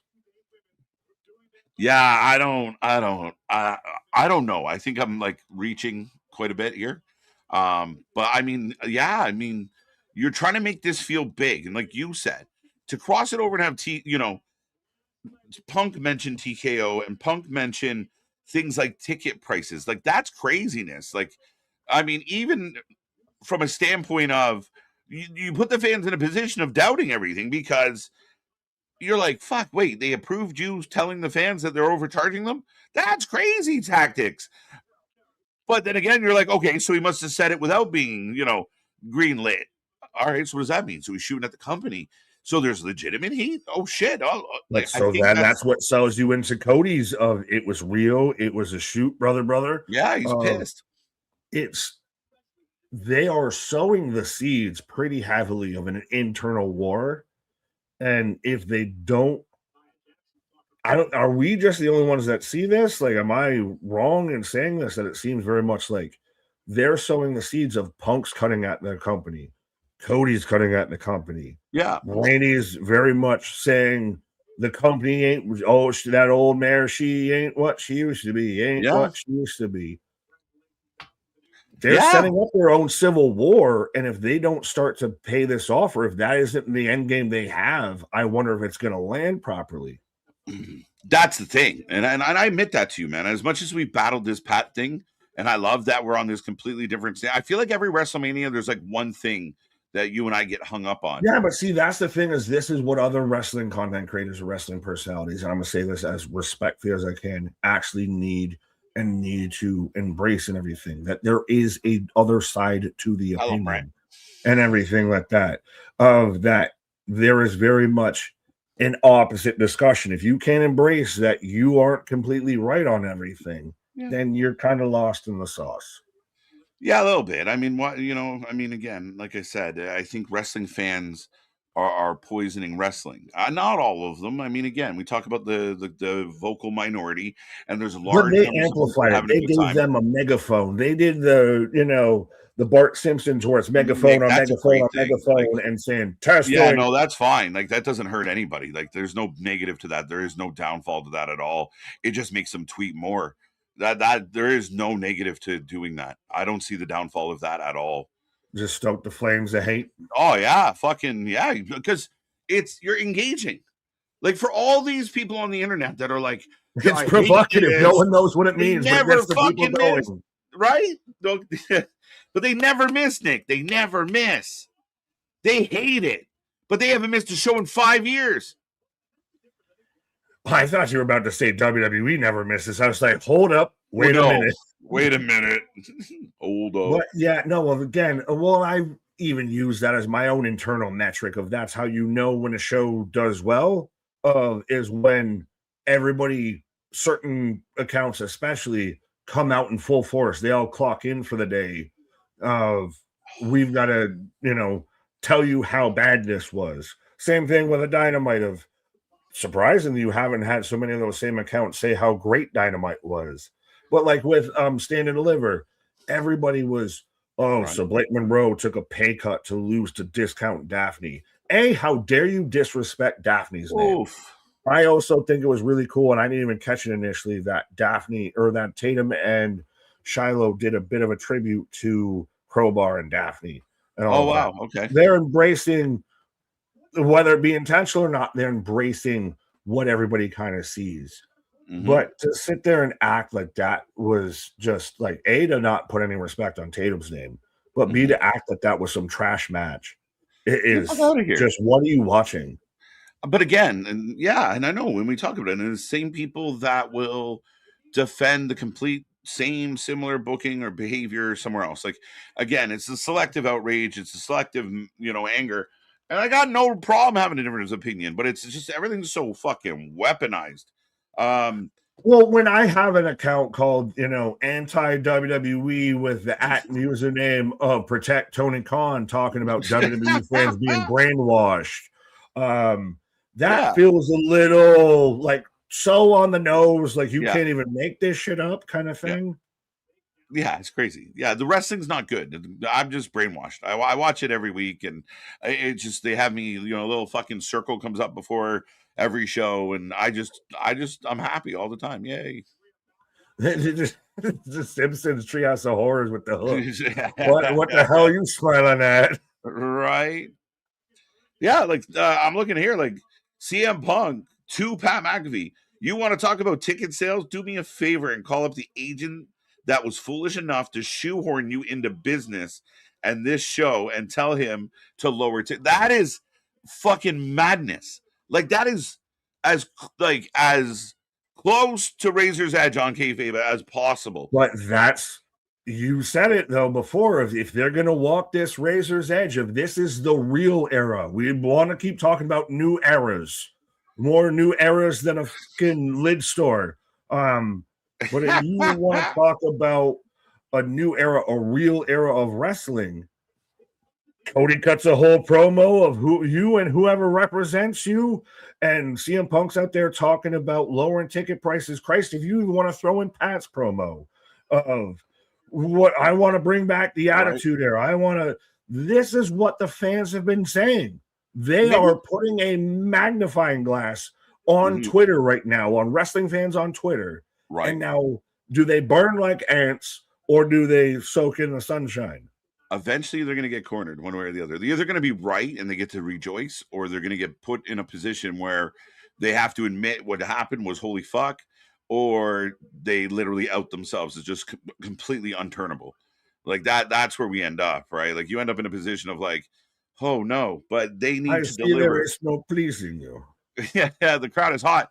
The crowd's been good tonight for Raw overall, I thought. And yeah, there is a good amount of reaction right now for Lash and Pam. You start with that though. That's like turning the oven on to 900 degrees and you're expecting it to still cool off by, an hour or so afterwards. The buzz is carried through well. And then I mean, I know the internet fans don't love this three-man tag that they're doing, but the fans popped for it. You got to give IShowSpeed some credit. I mean, he's young, he's exuberant, but he's selling everything. Selling the fuck out of everything. He's the celebrity I don't hate out of the Celebrity Mania, and I know I heard what you said and everything, but I had to say it.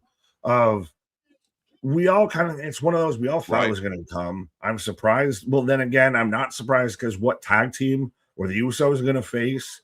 So this works. I like more of the build of Jay's the hothead, while Jimmy's the calm, cool, and collected. I'm interested what is the build with LA Knight post this. I think this is going to still, hey, LA Knight, if you're not going to be in a title picture, we're going to put you with what's going to probably, with Logan Paul and IShowSpeed. So lots of eyes. Get social media clicks. Yeah, don't slip off the fucking top rope this time, bro. This is whatever. He needs grips. He needs no-slip shoes. He needs to go get some fucking Skechers. Fuck them Nikes. Get you some no-slip Skechers. Oh, we got company. Sharuka. Now look. Come on. I give up. I give up. Come on. Tell me that is not a direct replica of fucking what Soul's been up to. Tell me Charlotte didn't steal Soul's pants. Oh, for sure. Come on. I know we've been joking about it, but come on. Like literally, girl, you really just this is the mom who keeps trying to dress like the daughter. It don't work that way. Get out of your daughter's closet. What the fuck are you doing? Cougar. Did this happen last week? This has been happening for a couple of weeks, yeah. What the fuck was that? Lyra was supposed to try and do something, but didn't. She holds the foot down. So Bayley steals the win. Bayley gets a W. The Babyface team does the heel thing to the heel team. That's okay. That's called a get back. What do you mean, no? You can't. Yeah, there's nothing wrong with it. Grabbing the lady's foot. It's not the worst transgression, but it's still one of those of like Bayley and Lyra have been losers for quite a while. Just let them get a clean win. Just let them get a clean win. You want Lash to lose clean 2 weeks before WrestleMania? Why? To Bayley, I'm okay with it. Really? Bayley. Nah. Put some respect on Bayley's name. Put some respect on Pamela. Am I in the Twilight Zone sometimes? Yes, you are. I've been defending Pam for months. So then why do you think she doesn't deserve a win? She does, but I like the fact that you needed to, you had to outsmart the big bad heels because you don't beat these heels because look at them. They're huge. They're terrifying. What is more terrifying, CM Punk laughing after you beat him up or Paul Heyman laughing after you beat him up? Right, Paul, for sure. I like anything Paul does. Well, he looks like the fucking penguin, so yeah, that would be more terrifying. Right, as we are getting a segment now, bringing up Seth and what's happened with Seth. There is a cheater, McCheater. Yeah, everyone's saying, but Bayley didn't win clean though. Yes, that's what I'm arguing. That's okay. She didn't have to. Shut up. Why? You can't, man, you can't pin Lash tonight. Why? Because Lash is one of your champions. Alone? And she's a powerhouse. Like, for Bayley just to beat her clean on a random Monday. It is still Bayley, though. It is still Bayley. Dude, if you're going to have, I'm defending your girl now. You can't just do her like that on a Monday Night Raw. Like, welcome to the upside down, folks, where black is white and red is brown. So weird. Yeah. Right? Karma is real. They're not going to win at Mania. They're just giving Bailey a W to make them feel competitive. But you could have just had her have a clean win. They've been fucking losers. Dude, you can't pin Lash. Get the fuck out of here. That's crazy. Well, if it was Nia, it would have been fine. It's Bailey, though. It's Yum Yum principle all over again. Facts. Yum Yum for Charlotte. Yeah, Yum Yum for Charlotte in fucking Sol Ruka's wrestling gear. Sol goes viral with the fucking tong to dong dong dong. Charlotte's like, I got one of those. Watch. It's not as hot. It's not as sexy. It's not as good as you think it is.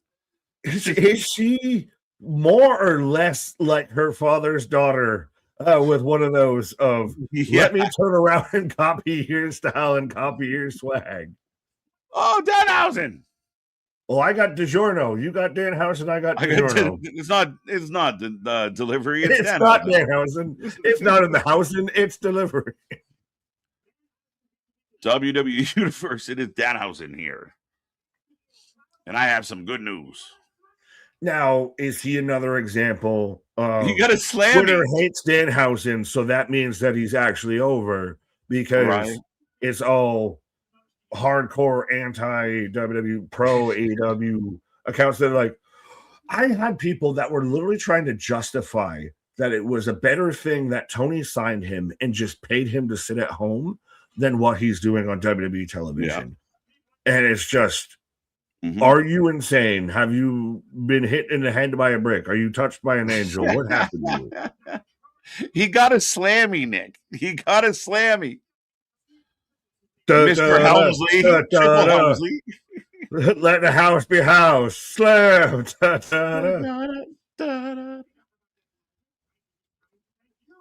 He's taking the fans. This guy is so fucking over. It's ridiculous.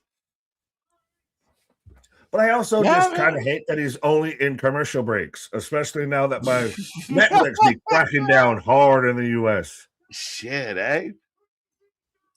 Like you're seeing all this. I got Arby's. We have the meats. Yeah. He's got a fucking t-shirt cannon again. It's terrifying. Well, that's how he looks like Duke Nukem with a fucking. No, it's how Flanders' wife got taken out. She got hit with a Danhausen shirt and went over the top. Right. Stupid commercial. I want to see Danhausen. I'm sorry, folks. All I can do is tell you what's happening. We want more housing, Hunter. Right. Honestly, I was going to make a joke of saying, put Danhausen in Pat McAfee's spot. Right. I agree. Oh, really? No. What? Took you a minute. Wait, what? I almost had him, folks. I almost had him. Took me a second of like, wait, no. What? No, bad. Danhausen saves wrestling. I'm in. This is like... He's won people over of being a Danhausen. And well, to me, that's I guess initially even what I was saying of it being the Danhausen in a crate situation.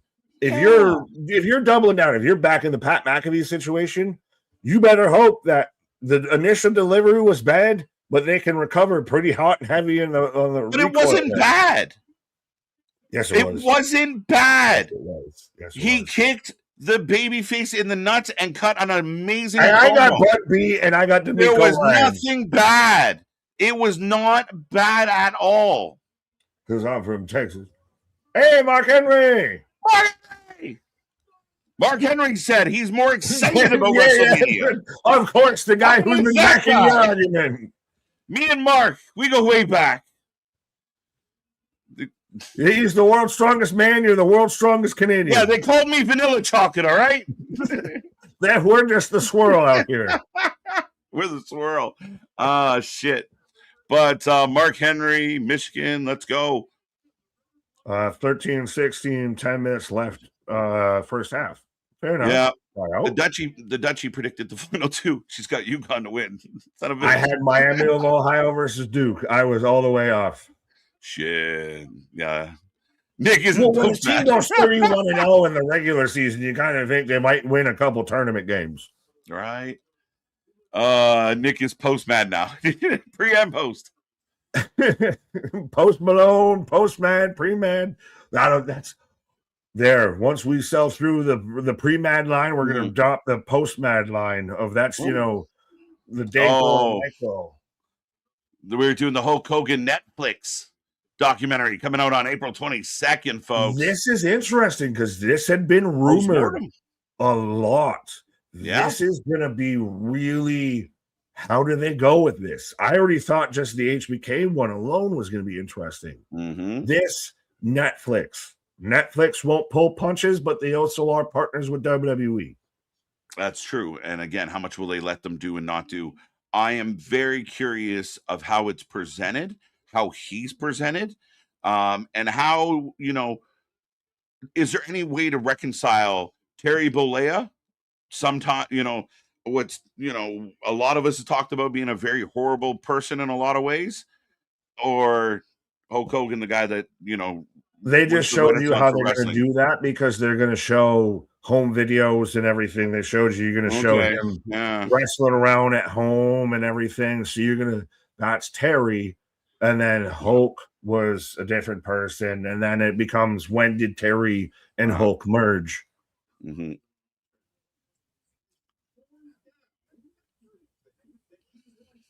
So they're bringing up so they're doing this, and it's the exact same setup as the Last Dance. Oh, I waited for it. They called me a racist, and I took that personally. So dumb, but yeah, you almost. His final interview, so they're gonna peel his muffin cap back blue. I think it's been pulled.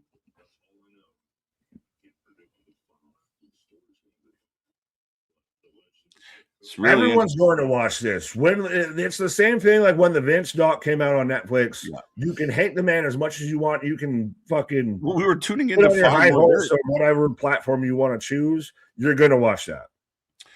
Again, as a wrestling fan, I'm curious, and again, I want to know if during the doc does he, you know, atone for some of his behavior. You know, I know at times he kind of gave the lip service apology, but I also know a lot of people have defended him, people that know him way better than I did.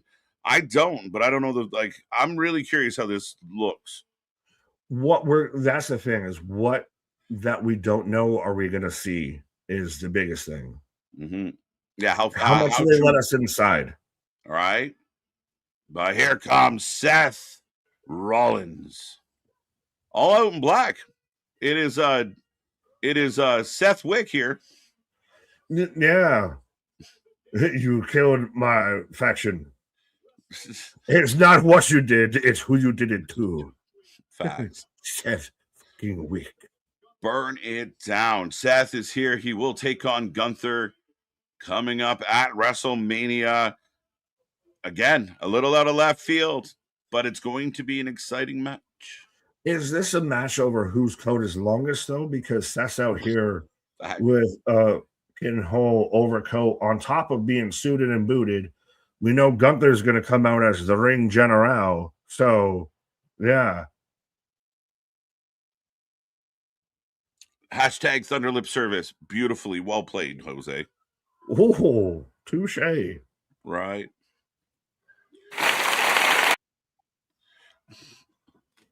Houston, Texas. Seth Cash. Well, I'm always dressed in black. Listen, when we talk about WWE, are they become like, I mean, realistically, if you look up and down like the top part of their roster, there is promo killers everywhere, which makes it for good TV, good entertaining when you got a bunch of guys that are good promos. Seth out here got the whole crowd eating out of his palm. Punk was out here earlier cutting a fucking mean one. Like, it's how they get by with 4 matches in 2.5 hours. All right. Touche. Tabernacle, as some might say. But yeah, that's why one show has match. And one will have promo segment, backstage segment, ad package, match. What I like about this is you feel like Punk goes out and everyone's in the back like, oh my God, Punk just murdered it. Punk just smashed Follow that motherfuckers. right, and Seth goes, give me the mic. I'm gonna go try. Like, you know what I mean? Like, I do feel like that is we talk about the Attitude Era, that competitive nature of everybody. Oh yeah, well, even if you've ever watched battle rap or anything, you watch a battle rap pay-per-view or whatever, the opening battle sits there and they just murder it. And then now the headline act. Now go ahead, follow that. See if you can do better than that. For sure. Now it's everybody's got to step up. Not Right. up or shut up. Seth the 5-star general. Yeah, he's got to be hot as fuck. I know it's still April, and they're in Houston too. They're in Houston. Houston, and this man with a fucking petticoat over top of being suited and booted in all black. Right. Here comes Seth in black. Here comes the Seth in black. You should be teaming with Alistair. Not a bad shout. Spooky. It'll come out Wednesday before our Dynamite stream with KJK, the best one-man show on Wednesday on YouTube. What's coming out? That's what I thank you for the kind words, but what's coming out on Wednesday?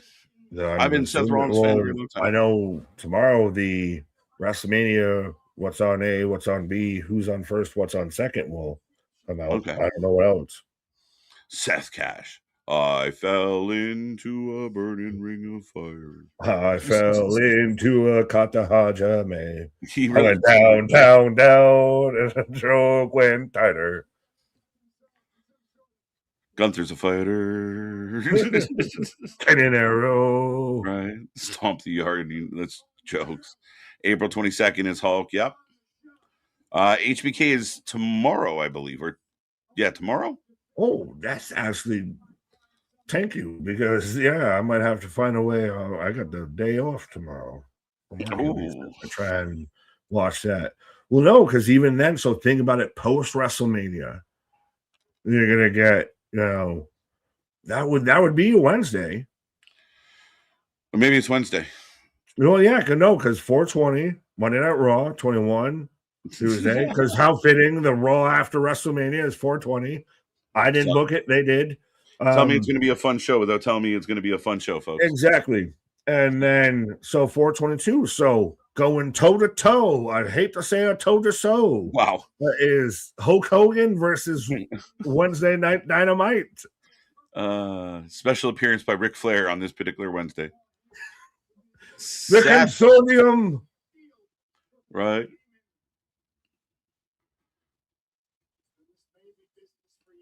Okay.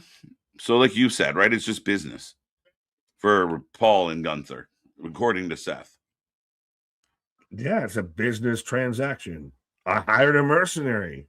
Mm-hmm. The crowd's up. Well, he had so much liquid on him, Paul, Nick. All that oil and jazz on right him. out.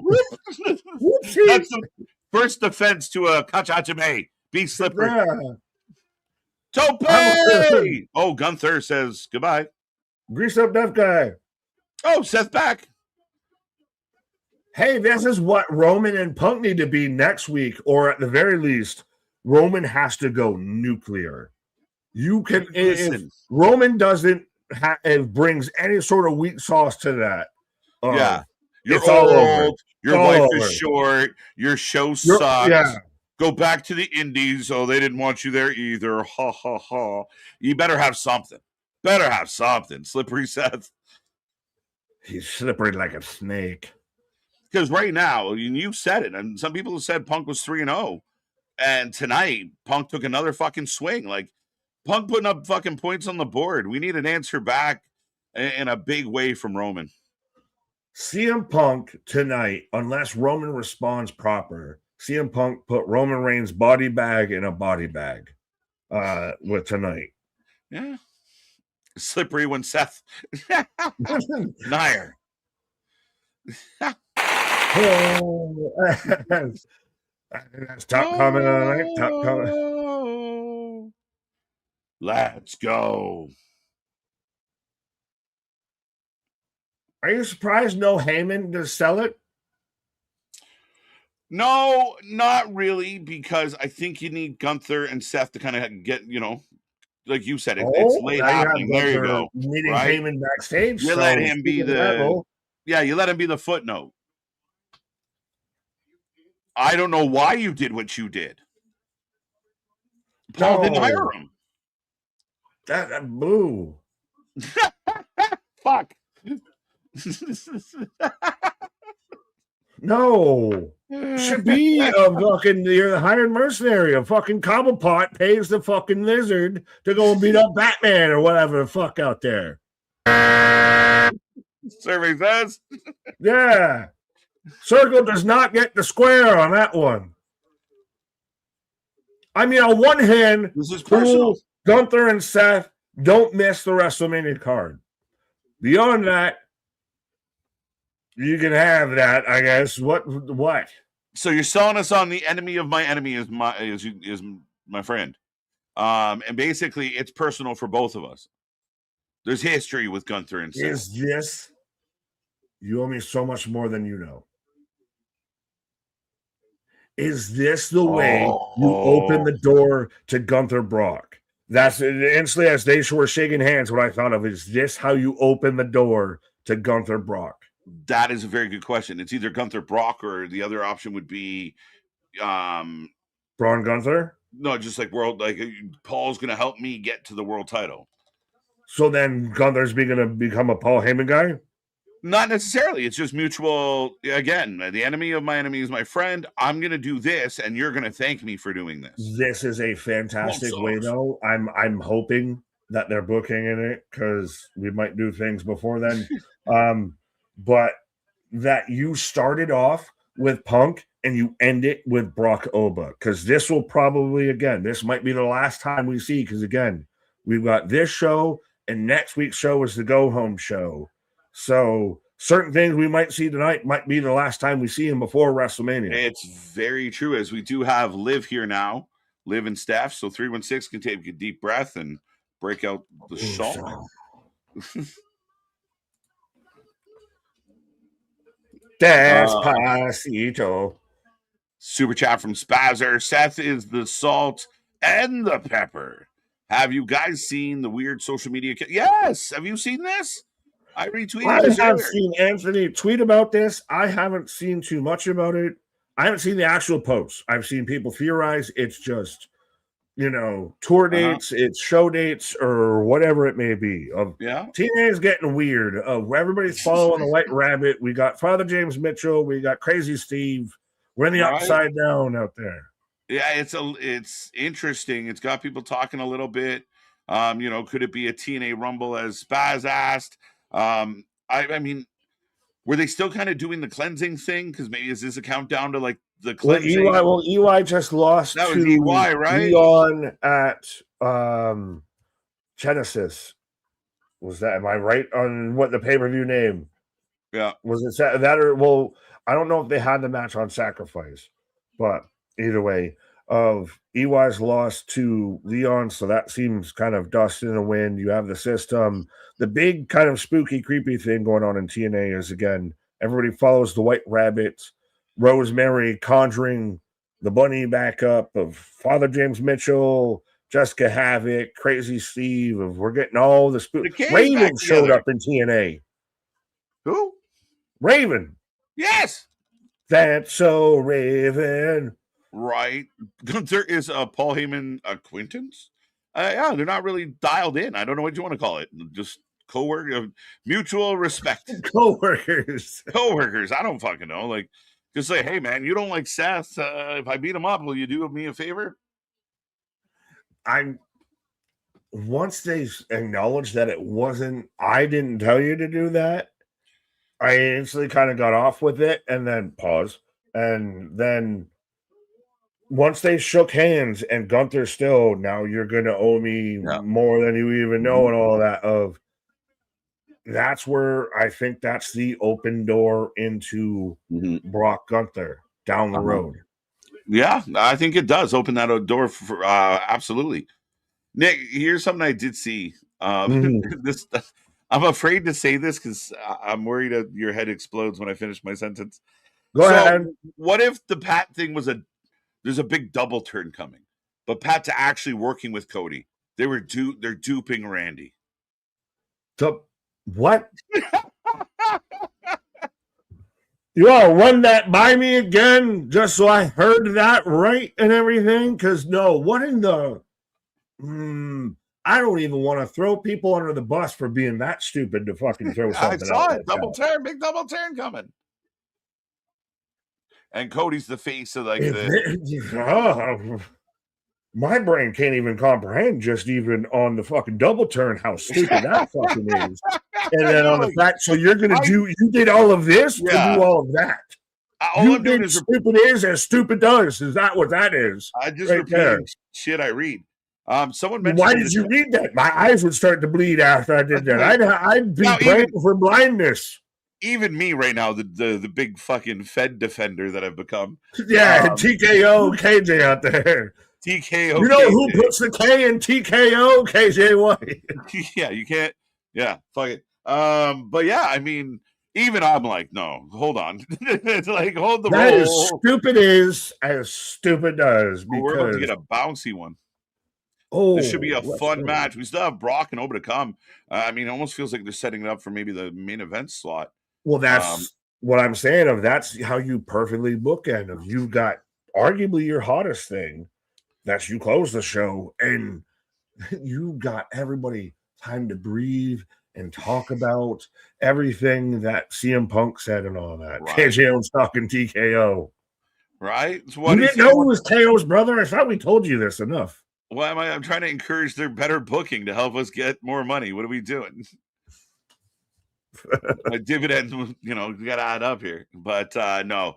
Again, someone accused me of being TKO KJ, which is hilarious. But yeah. Yeah, you know, we got that payday out there. Yeah, right? I fucking wish. Trust me. That's how we got the SmackDown bids and everything like that. You know, we signed on the dotted line. Right? All right, I'll be right back as we got a little more to go here, folks. Son, what up? Hi there. Vote for Team Penta. Penta. Well, yeah, it's Team Babyface, and you got Javon, and it's still it'll be bounce for the outs.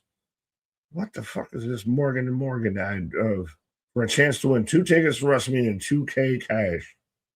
Boy, they are doing as much as they can to sell these WrestleMania tickets. Now, I get they have been making money hand over fist, and now they're just making regular lots of money. But they are very much going to do everything they can to be making more money hand over fist. They're $10K difference, allegedly, between ticket sales from this time last year to this year. And that's why, surprisingly, on their own show, twice now, actually 3 times, if you really want to look at it, twice on SmackDown and once tonight already, to kick off the show, they have mentioned ticket sales and ticket prices. So they, however you want to look at this, you can't deny it, the minimum that they are listening, that they know that that's a topic of discussion, and that very much might be a thing. So it really might be one of those that they flew too close to the sun, Icarus, and are realizing that, and hey, how can we make a story out of it? Which wouldn't be terrible. He is not another Travis Scott problem at all, John. What did John say? Propunzo, what Pat McAfee makes WrestleMania legit. How is WrestleMania better with Pat McAfee? If WrestleMania didn't have Pat McAfee, would it be worse off? I guess that's the best of my way to put it, I guess. I added some extra garlic. Well, the dish is fucking still cool. But didn't need it. Like, would it have been bad if you didn't do that? That's my kind of opinion, I guess, on it. The story was already fucking there. You didn't need, you could have added Pat somewhere else. If you really wanted Pat, do him somewhere else. Pause. I don't know, can Have him versus LA Knight for all I give a shit. Have him in the IC ladder match. Have him just be the fucking extra hype man with John Cena to host WrestleMania for all I give a goddamn. Nick, are you lucky that Josh Allen had a baby on my birthday? I don't know if that's how luck works. That because a quarterback of my favorite football team had his child was born on your birthday, that I'm inherently lucky like a leprechaun. But if you want to give me luck, I'll take that, Christian. You can have that. That ain't what I'm mad at, but okay. That's an interesting way of saying shout out to Haley and Josh for having their child. And again, very much as celebrities should be. I don't need to know that much about your personal life. Spurs, as I have the Grandes coming out, so we are getting the 6-man tag match setting up here of Team Bouncy Lucha. I don't know what to call them. Team Babyface of Penta, Javon, and Dragon Lee taking on the Grandes. But Spurs, okay, Punk, I'll make a deal with you. We will lower ticket prices, ticket sales. Lower ticket prices, not ticket sales, but we'll have lower your salary. How about that? Now, why does that need to be coincided? What did Punk do to warn of he needs to be making less money because WrestleMania ticket sales might be too high? I get the ha funny joke, but I don't fully know where where that actually coincides. I don't think anyone needs to be taking a pay cut because TKO's making millions instead of billions kind of vibe.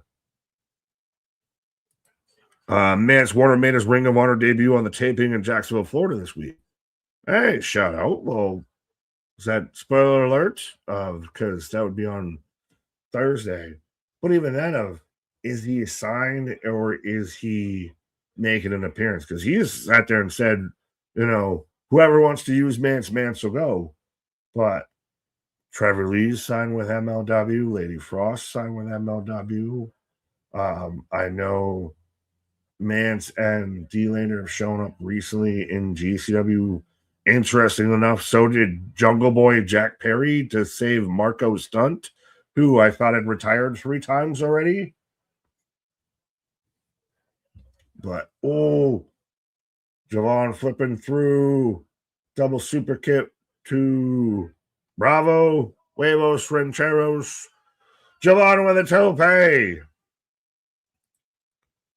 Right. What did MDB shout out? What did Simona say? What is happening right now? I got you. I got Penta going out there on a grande over the top. Everybody's flying over everybody as baby faces are holding court. And now they're strutting smooth operator as we go to commercial break. But yeah, Javon tope, Dragon Lee tope, Penta rolling senton over the top rope as we go to commercial break. This match is bouncy, as we said. This is lucha of could Javon get a bit of a run in a AAA? Hey, what do you say? Everybody is acting like a fool, and hell, I'm not even gaming tonight. Who, huh? Big dog. Pause a minute. Let me see if I understand this right. Josh Allen has a baby on Christian Power's birthday, and this is supposed to make Nick lucky. How the lucky child? Yeah, you said it. I thought it, but I mean, the luck of Irish be with you. May the power be with you and also with you. And may you go forth and spread that good gospel of wrestling out there. Shimana Haya, Shimana Honda. Go forth and spread the good gospel of Wrestling for Life Network out there. Save your friends from bad reactors, bad content creators, bad podcasters, bad wrestling takes, just bad people in general and everything. Tell them to come home. Come home where they need to be out here at the Church of Wrestling out there, Wrestling for Life Network. We're for life. But yes, go and spread the good gospel, especially as we're heading into WrestleMania out here. of this is now again where you're going to see a lot of people who aren't regularly wrestling fans get into wrestling. And this is where you need to guide them to the true home of pro wrestling out there, or the Wrestling for Life Network. KJ, no matter how hard we try to make sense out of this Pat thing, it's still just another Travis Scott problem. Fair enough. Well, I will, I guess, speak on the behalf of KJ, but I'm worried it's going to be one of those situations. They very much have heavily mentioned about how Pat's owed a receipt. So does Cody have to beat the piss tar and leather out of Pat McAfee at WrestleMania? Where's Liv Morgan at? Oh, I did almost slip up and call him Mid Morgan. Freudian slip. Didn't she have a promo earlier tonight? Again, I will admit, her and Steph have been not the best build going into WrestleMania. I know that they've had their little promos of Liv sat there and yelled at Steph in Spanish for 10 seconds, but it has not had a large emphasis on it as we're getting a Jade Rhea video package. Speaking of emphasis, going into WrestleMania. Will Travis Scott ever get his receipt? That is a question the world may never know out there. Is his receipt that his career might have fallen off post that? No one wants to hear Fiend anymore because it's like a fucking fever dream. Will Pat McAfee like this match? No, this is all the 5'5" in an iron 6-man elimination all over the top. Everybody does flip-de-doos match. So, no, well, and again, Pat's even said if it doesn't have Randy Orton, it's shite. So, good on him for at least using the word shite. But Dragon Lee's setting up a Styles clash, harking back to his former tag team partner AJ Styles. Old loaded headbutt. Thank you, Michael Cole, for saying what I was saying. After he smacked Cody, what? He already got what was his receipt? Because he took a Crossroads. If you're saying his receipt is because he took a Crossroads. So the guy who went out of pocket with a pro wrestler on the build to WrestleMania, his receipt was he took a wrestling move. He took a bump. I don't know. Oh, that man hit a flip to then turn around and hit a flip. Oh, goes for the young OG cutter, but eats an elbow to the back of the head.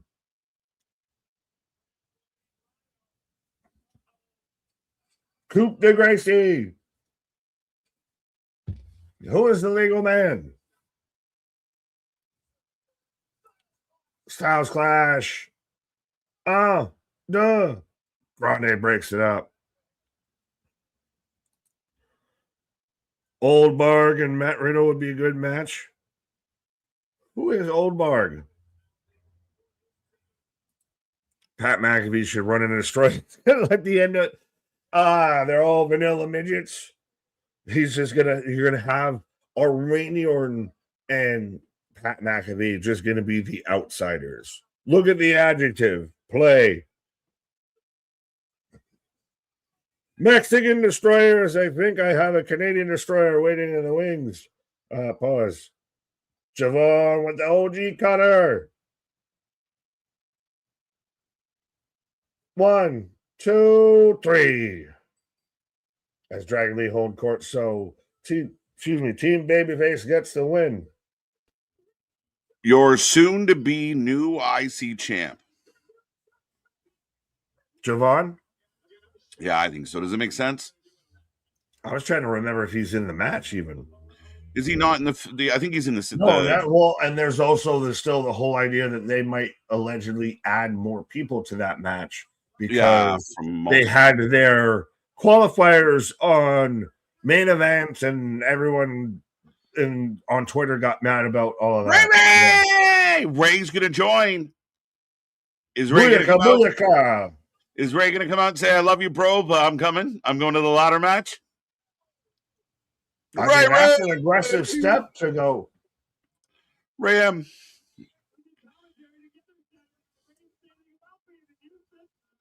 I dig, honestly, Ray coming out with all that. Just Ray and then Mysterio in the back, like, can't knock the style.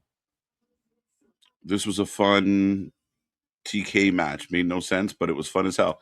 Yeah, it was definitely a fun match. I'll give you that. I mean, yeah, a If little. you had to ever get a lucha mask or a wrestling mask, is Rey Mysterio the mask you get, or at least in that style? Dude, I literally had my car broke into, and one of the things that got robbed was a Rey Mysterio mask. Booyaka, booyaka. I had bought my kid brother a Mysterio mask, and I had fucking had my car popped into, and they took the change from the fucking the cup holder, and one of the things that there wasn't much in the car, and they got a Mysterio mask. Was one of them. I died. I was so mad. Like, fuck, I'm never going to get that again. That's how you know you're good as a thief, when you rob someone who's broker than you. The dude, well, he should have been easy to catch. And someone's breaking into homes with a Ray mask. It's like, come on, cops, help me out here. Just showing up, KJ shows up like a superhero with a Penta mask. Right. Oh man, no. It's like, fuck. But sorry, go ahead. Look at the cops. Do you take anything else? Yeah, Rey Mysterio mask. A what? Oh, what is that? Raycito. Right? Yes, Shit happens. It's what happens when your fucking back window won't roll up and it's proper, and they just knocked it down. Shit. So it's now a 6-pack ladder match. Now, interesting. So, domino effect. Seth was supposed to take on Braun. Both men get injured, this, that, and the third, and everything. Gunther was supposed to allegedly take on Ray. Ray gets injured and everything. So now Seth takes on Gunther. Ray's in the ladder match. Dominoes fall how they may. Right. Penta over like Rover. It's funny how the dominoes do fall, Nick. And I mean, I will say the Houston crowd's been great tonight. They popped huge for Ray. And it's official. Yeah. I mean, Penta joins. Now it's a 6-pack challenge for the IC title. I think we get to 8. You go to 8? 8 to 10. 8 to 10. 8's probably your best bet. Well, 8's probably, again, that's your max. That's your probably cap out of 8. Right. So this 6-man ladder match, guaranteed bangers. They're running the Pat McAfee thing again. Just, if you don't like it, they're going to smash it anytime. Literally and figuratively, they're going to beat you over the head with this. You grifter, loser. Logan Paul without muscles. Oof. See, you could actually tell though Cody seemed legit pissed because the list came back. That was one of them. No, he's trying not to do that. But when that comes back, you can all kiss my ass. Cody Rain. When he talks, it's just a mess. But yeah, he's fired up, Nick. I hate that they have made me from a Pat McAfee supporter and a Cody hater to the Dave LaGreca Cody Crybaby fucking fan club out here. It's been interesting to watch, my guy.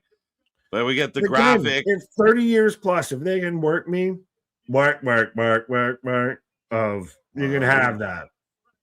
100%, man. I mean, I think sometimes the fans are so caught up in critiquing every little thing. Who's Austin Theory talking to backstage? Interesting. Well, yeah. I don't know. I'm going to go enhance my picture. I'll be back.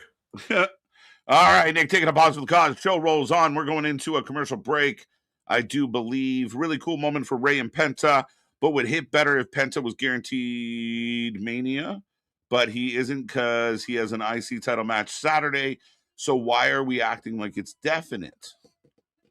You know why. You know why. Come on now. You really think Penta's dropping that IC title? And again, you play the cards you're dealt right now. You know that's coming up, but we're gonna act as of right now. You're the champ, and I want the belt. If it happens to change, we'll deal with it then. Kiss my ass. As I got Lyra. Lyra's getting good at cutting promos. She got a little bit of that crazy vibe to her, like stage 5 clinger vibe. I'll find you. It's crazy. Bang, bang. How many hamburgers you ate, Nick? Nick, how many burgers you eat? Penta versus Vikingo is going to be amazing. Maybe Vikingo ends up in the IC match itself. Be very interesting if Vikingo could beat him. But it should be a hell of a match for sure. And I think we probably end up being here for that.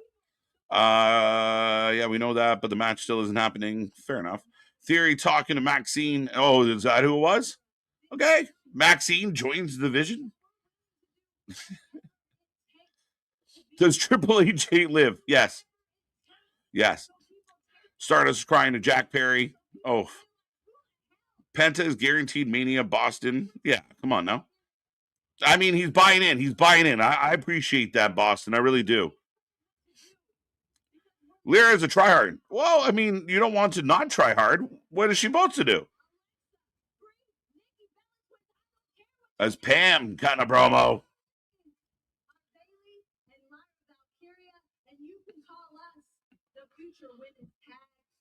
I like to call you Baybirds. Now let's go. Can Bayley and Lyra win the titles? Yeah, me and you, bro.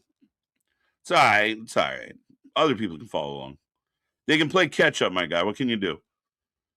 Thoughts on TK announcing the first ever survival of the fittest match for the Ring of Honor Women's Championship at Damien, I wish I had a really good deep thought about this. I don't. The Ring of Honor is irrelevant. As the new episode is Triple H. Oh my God, this one's going to get picked apart. Triple H and Cody Rhodes sitting down. So the newest episode of the Whiskey Tour. Jokes. How is that interview going to play out? How is that going to look, guys? Let me know. What will Triple H say? Will it bleed into anything that we're seeing on TV? Yeah. My message to Cody blows. Say it, don't spread. There you go, big dog. Big dog, you got to be pretty happy. Even if you don't like Pat, I mean, I know you're not the biggest Cody fan, so Cody getting his ass whooped must have made you happy, sir. It seems that I don't have to mention Pat McAfee and Randy Orton anyone, because the only person that has always saved me from putting the name Randy and Pat McAfee anyone. I lost you somewhere there, Nightmare. But yeah, it's being mentioned a lot anyway. He actually has a match. He has no guarantee. Yeah, it's obvious, and we know it's not going to drop it. Yeah, I mean, again, I think that's hyper-focusing. And still, if you want to fight the guy, you're going to address him in the present tense. And if it so happens that he loses it, then you'll address that guy at that time. But, yeah, I mean... But we are getting a replay of LA Knight demanding the match. Phoenix versus Laredo Kid will be amazing. Absolutely. Undeniable. I mean, Laredo Kid can go. Phoenix can go. It's going to be high-flying, fast-paced, fun. Triple A's been outstanding. Ask my buddy Spaz. He'll tell you. Paxi rubbed off on Lyra. There you go. A little bit. Liv Morgan deserves better. She's fine. She's fighting the world for the world title at Mania. She's doing all right. And she's been heavily featured, so relax. Lyra can stalk me anytime. She just... I'm allergic. Oh, no, embrace that. Take it in. Drink it in, man. Liv Morgan deserves better. What would you like her to do? Alberto Del Rio just arrested again in San Luis Potos for domestic violence. I can't verify. I did see this, and I haven't addressed it. I will put it this way, Guardian. This man has a history of bad behavior. There's many people that have come out time and time again about what this man is. I don't know what happened in this case, but ultimately, to me, anybody that wants him anywhere near wrestling, don't just stop it. If you truly need to know, Google this man. His rap sheet is long. His behavior has been atrocious. And there's some real sketchy, dark shit associated with this man. He treats women like shit. It's on the record time and time again. It wouldn't shock me if this is true. Innocent until proven guilty. But my God, where there's smoke, there's fire, and this man be burning all fucking night long. So I don't know what to tell you, but it's unfortunate. I hope everyone's okay. And yeah, put him in jail. Keep him in jail. Because, that's where he deserves to be. I don't know what else to say. Anytime Cody gets his ass handed to him on a tree leaf, pause, always puts a smile on my face. There we go. Me and Big Dog on the same side for once. Yeah, get him! Get him!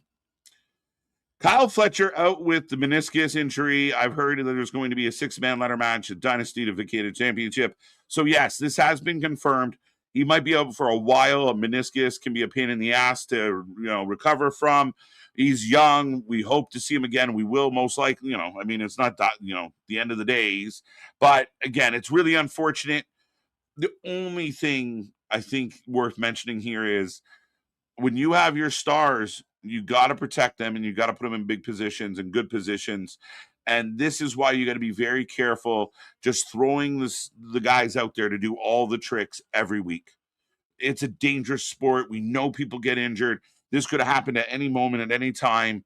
But, you don't want to lose your star player when you're up by 20 in the fourth quarter against the last place team. You know what I mean?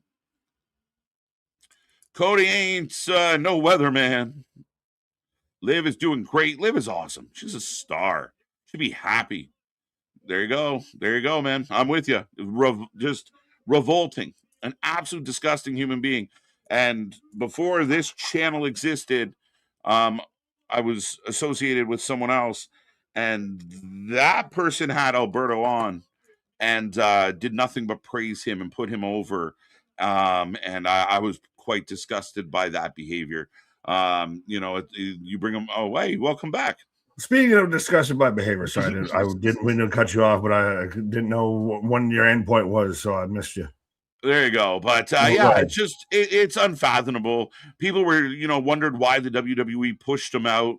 And we're not going to have him as a champion. Remember all the rumors, Nick? Alberto might be at the Rumble. Del Rio's coming back. Yeah, I apologize if I cut you off of mentioning other people that have praised this fucking skid mark on pro wrestling. Disgusting.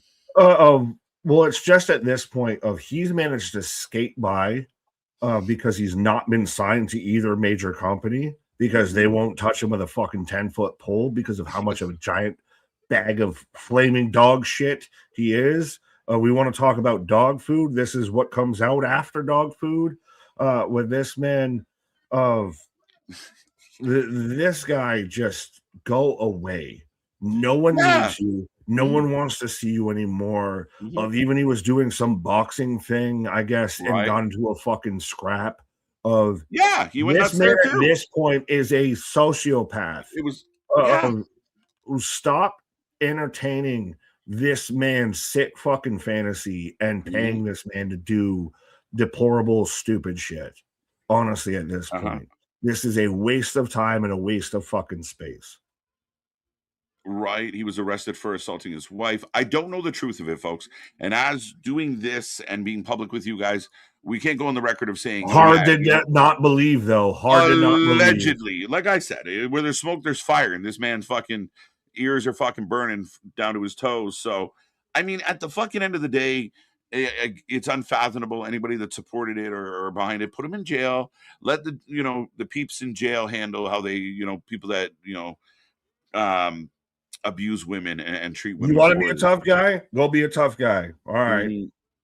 But we'll see. I mean, we've had a lot of sketchy shit, including witnesses kind of, where did they go?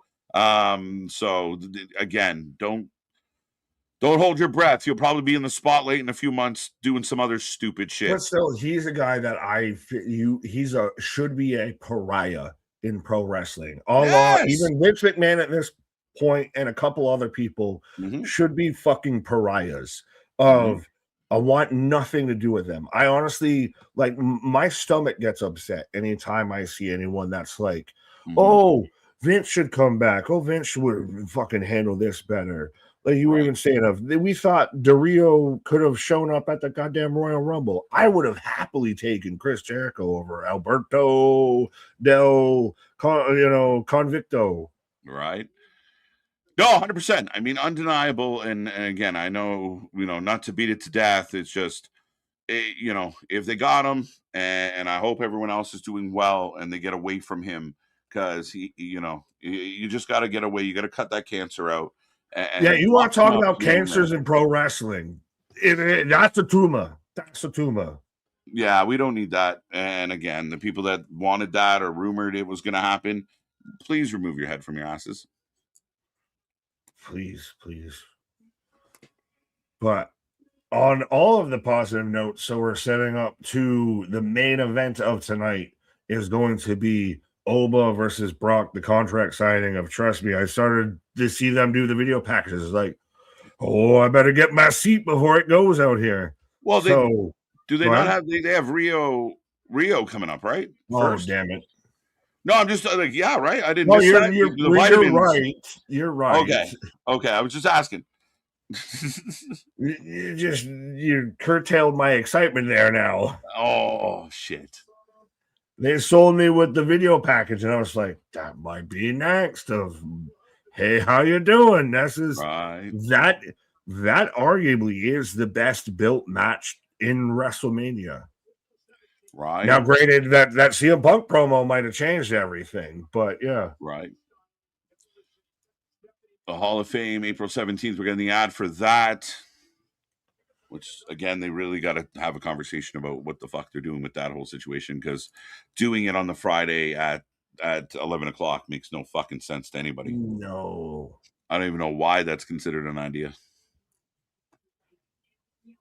Asuka. Scary Asuka.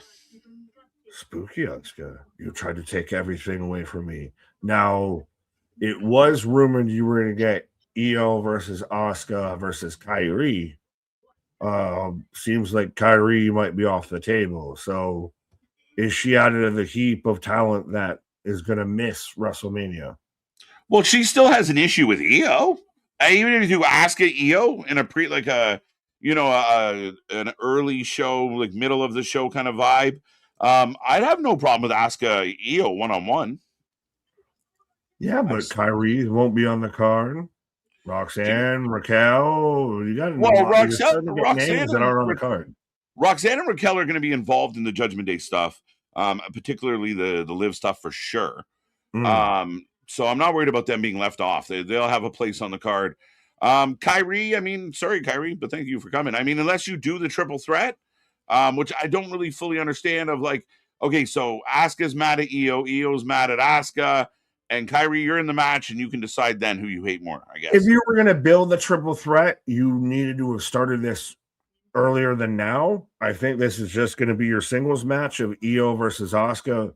I don't even know, does this make it on the Mania card, or is this on the go home for Mania? I don't know. I mean, I'd be okay with it on Mania. I have no problem with this being one of the 14 matches or 16 matches, whatever we end up at. As JD here with the baddies. Jade constantly out here looking like the goddamn Lorax. She was Big Bird last week. Now she's out here, I don't know, getting snuffleupagus or something. She loving rocking those big jackets. Proofy and poofy. She's Clifford the Big Red Jade out here. All right, folks, get your votes in. Who you taking in this one? Poll's a little bit late because I was really struggling to figure out who all was going to be in the fucking match. But, yeah, Rhea beating up B-Fab right out the gate. So, from a standpoint, B-Fab mission, join Jade and start getting extra TV time. Yeah, Jade killed Elmo. Oh, boy, oh, boy. I tried to do a number voice. It wasn't going to work. No, you didn't. Is Rhea still mommy, or is she mammy? I don't know the difference. Does she still hold, like, is still Rhea top woman in the women's division across pro wrestling, arguably one of the top pro wrestlers right now? Yes. I just asked the question. Is there people feeling like that she's not at the top, or that she's not getting like the biggest pop? Like, I would say that that's been discussed. Of the build in her between her and Jade has not been great. Has not been exciting. Has not been entertaining. It's been all right at best. Now that's why we started doing something like this right now.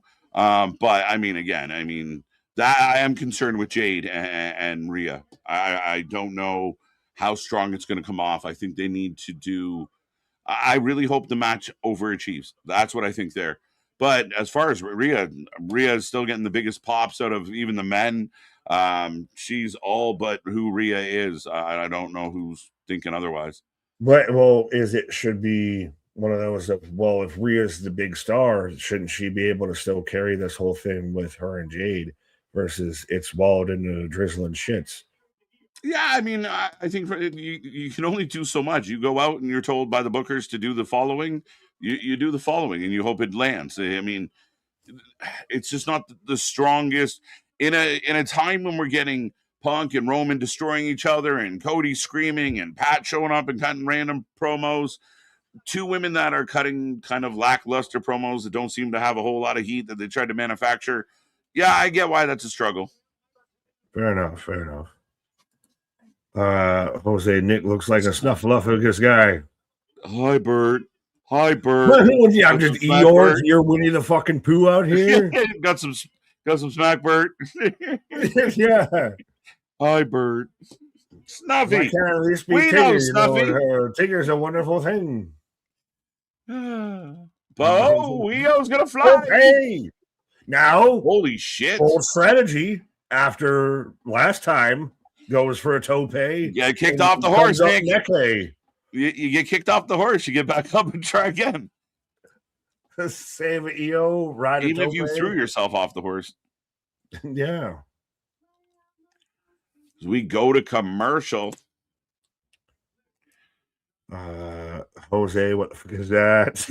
This stuff loving it. You don't watch that? You don't know Snuffy?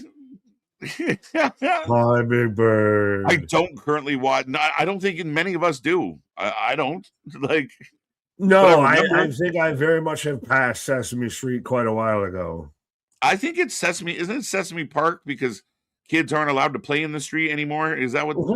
Is that a Canadian thing? I think that. I mean, I feel like Sesame Avenue, right? Sesame Park. Kids are not allowed to play in the street, so it's Sesame Park. The fuck we doing? Fuck's sake. Oh Christ! Now we're gonna get old man yells at cloud out here, but no. Sesame nerfed life. Made you think shit was actually gonna be happy and sweet. It was not. They lied to us. They lied to us. Sesame Park. I'm going down to South Park. Sesame Park. Gonna have myself a time. Right. I don't know. Open Sesame. Open Sesame. Crazy. That's how are we gotten from CM Punk's promo tonight to Snuffleupagus? There's a connection in there somewhere. Derailed. Who's pulling the strings on the puppets, folks? Who's the puppet master? Right. It is, if it's not real, and I will admit this here publicly right now. And again, I've kind of said it even before, but this is fully kayfabe. If they know what they're doing, then fuck it. They sat there and they leaned into the conversation that a lot of people in their position wouldn't want to have. Mm-hmm. I, at the beginning of this year, told, kind of asked the promotion and Triple H, on this channel, I kind of threw it out there that I would love for him to take risks. Don't be triple safe. Let's get away from some of the old tropes. Let's mix things up. That just crashed in them. When it comes crashing down, I'm like, I've been the one calling him triple safe for so long. Right? Do something risky. Do something people don't expect. rock the world, turn things upside down, turn the IWC on itself, turn it on its head, and do things in a way that, you know, the most biased people will be exposed by holding a line that doesn't exist. And he did it. It's got to pay off, Nick. I can't let him but right now he that is something that nobody expected this, and we spent 3 days talking about it. Oh, trust me, you're out there. I'm halfway. I'm like, no, I will hold in this invisible jump rope. I am planting my flag. If you were doing a great job of convincing me of friends, countrymen, lend down your arms. Let me your ears. Yeah, and a little bit right there. I'm like, oh, no, this is my rifle. This is my gun. Had to do the double take on that, but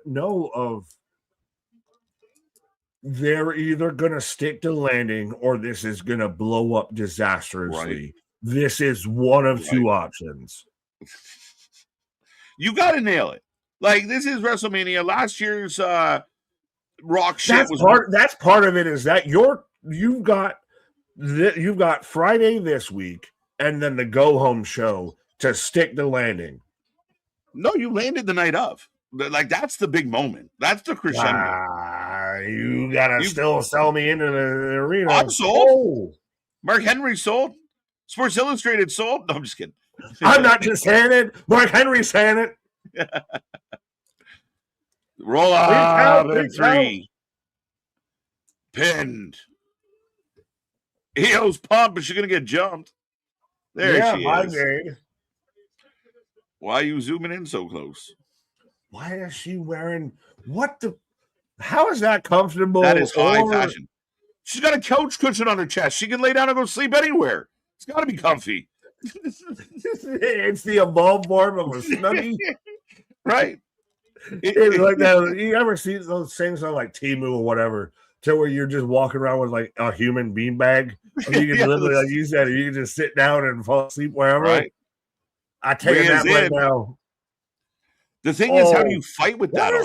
What is it with wrestlers on Raw and coming up short and not knowing the distance? Because Roman came up short on the Superman punch. Jade very much came up short on the pump kick there. Like, the time distance thing gets thrown off.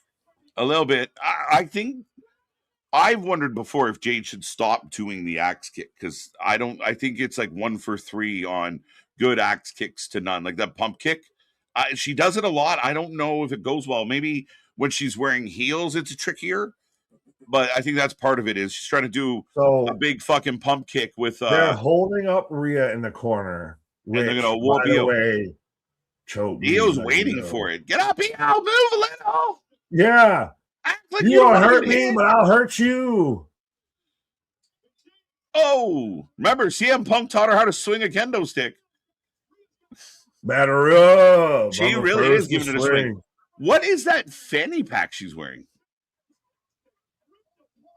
Oh, no, that's just one of her belts falling off. Or who are you talking about? Jade? Jade, like, what is happening? Yeah, no, that's just one of her belts that's there.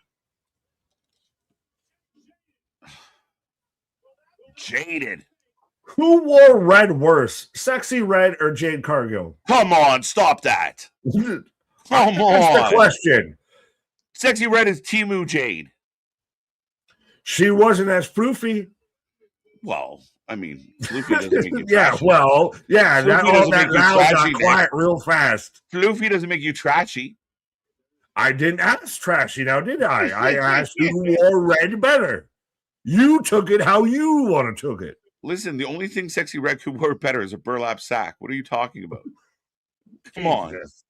It's a fanny pack. Is there a fanny pack? No, it's her belt buckle. It's her belt buckle. It looks like a big fanny pack.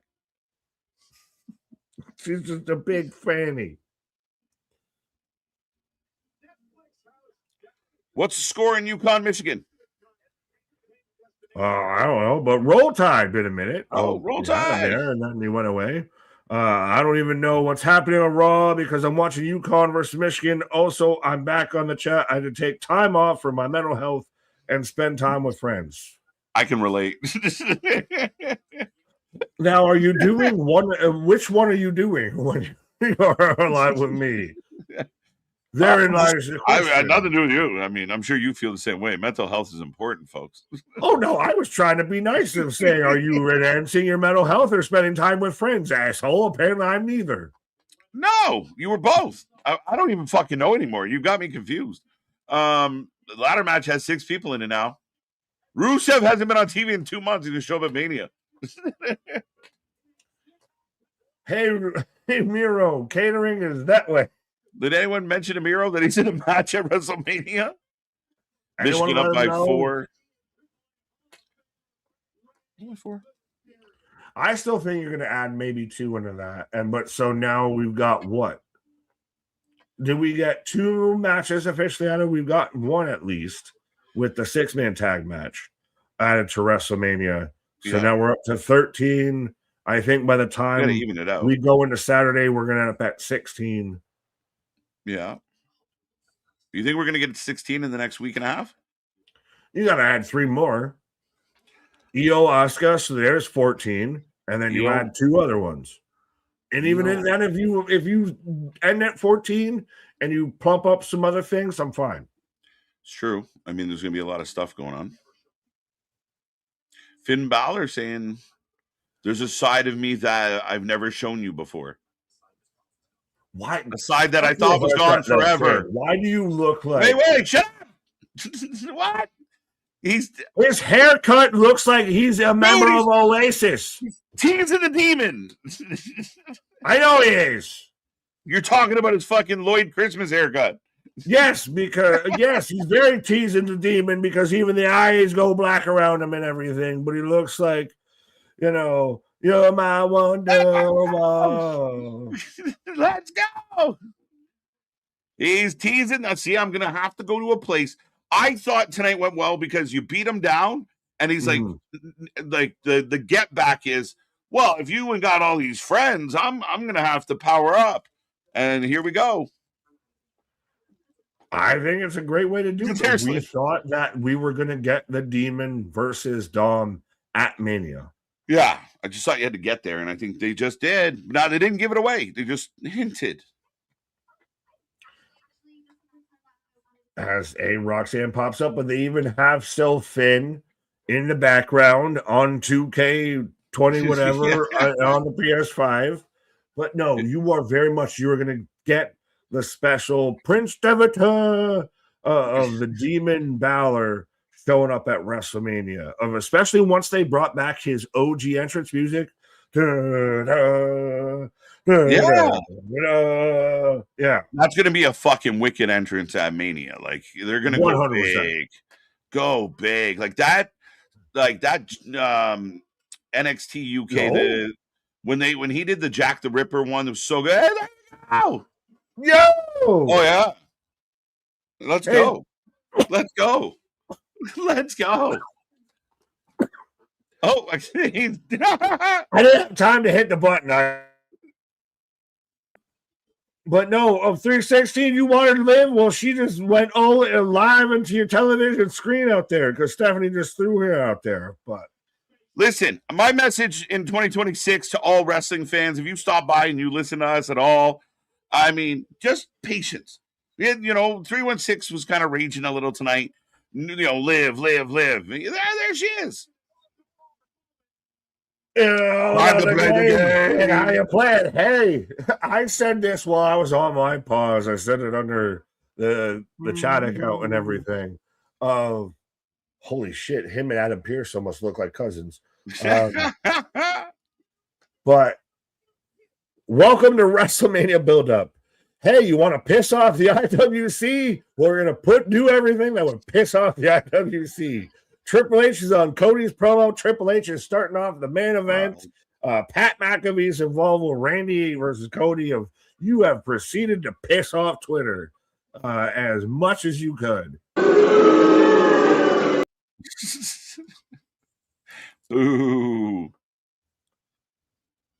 Oh, but Femi or Brock Lesnar. Alan, it's a tough one. We are going to be here on Thursday for our Mania prediction show. So stay tuned. Yeah.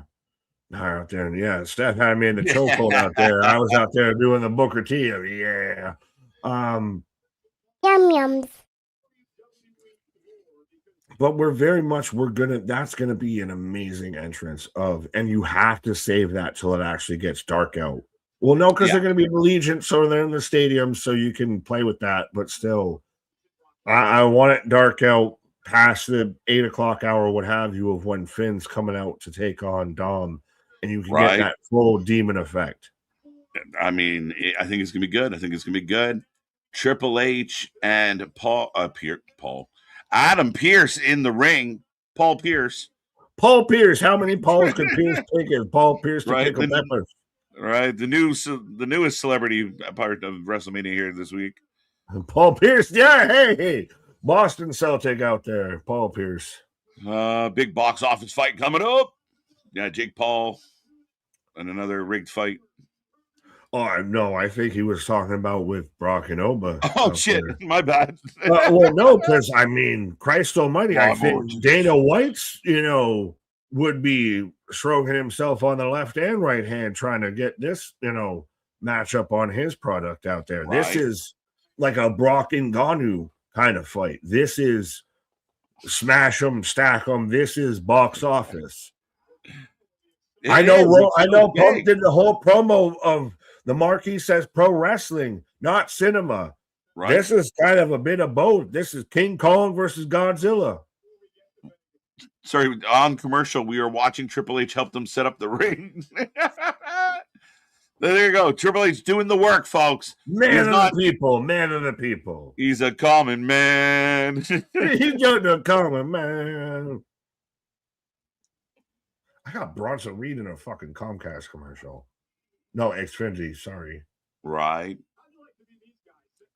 Tiffany and Alicia Taylor and Bronson Reed letting you know you can buy Xfinity and watch WWE. Right. But the sponsors didn't pay for the main event window this week, so they covered them up for the end. I don't know. Yeah. I don't know, my guy. You're so right.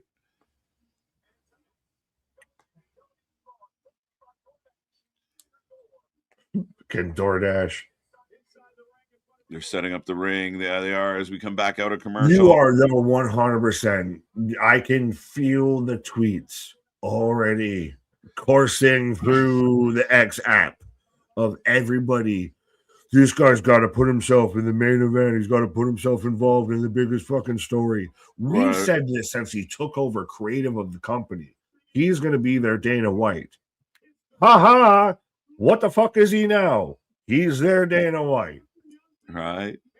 Yeah, I mean, again, it just, I don't know. Fans just seem to loathe everything. And I defend Triple H because I think Trips did something crazy. He had a crazy good career. He was one of the best heels of my fandom. He's one of the best heels ever. And then in addition to that, he marries the boss's daughter and takes over. It's fucking great. I can't hate on that. Well, and it's the GM of Monday Night Raw and head of the chief content creator or content officer out there. So you have the boss and the boss's boss out there with this. Right. That's the thing is you can't separate Triple H from being the performer from him being an office guy. Yeah, and we all loved him. And then he got in Vince's chair and we all hated him. So I don't know what to do. All right.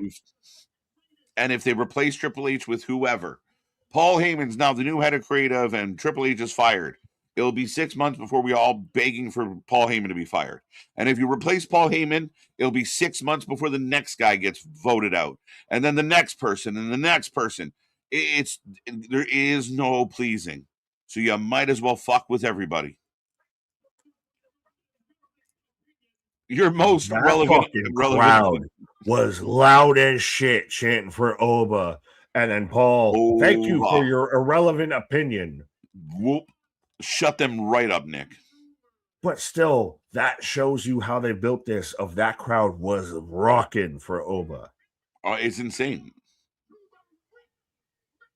They really have managed to build this up of like what Goldberg versus Brock was supposed to be. It was just like 8 years too late. Of this now feels like I said, if King Kong versus God, King Kong ain't got shit on me.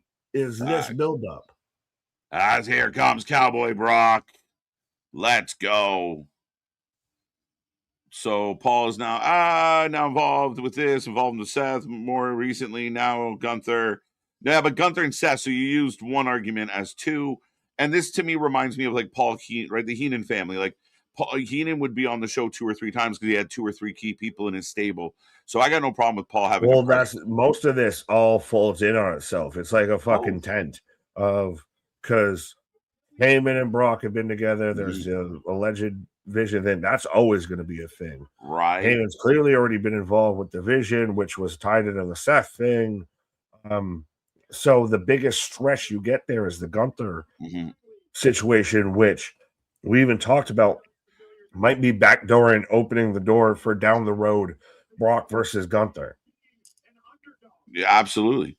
But we did get the credits and the lower third. So we're officially a run over at 10:25. Run over.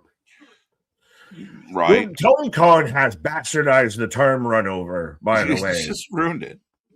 No one knows what that fucking means anymore. It's like Marvel with post-credit scenes. No one knows what that fucking term means anymore because they've just done it too much. Right. They're sticking them everywhere. Oh, is Brock messing with Pierce a little? Why are the credit? Yeah, I was a little like confused as well. I didn't catch it, so that's good on you. The credits in the lower third came up. I'm like, that's a bit premature. Maybe because Triple H is at the front. He's like, just play them so you don't fuck it up at the end. Yeah, but still, the whole crowd.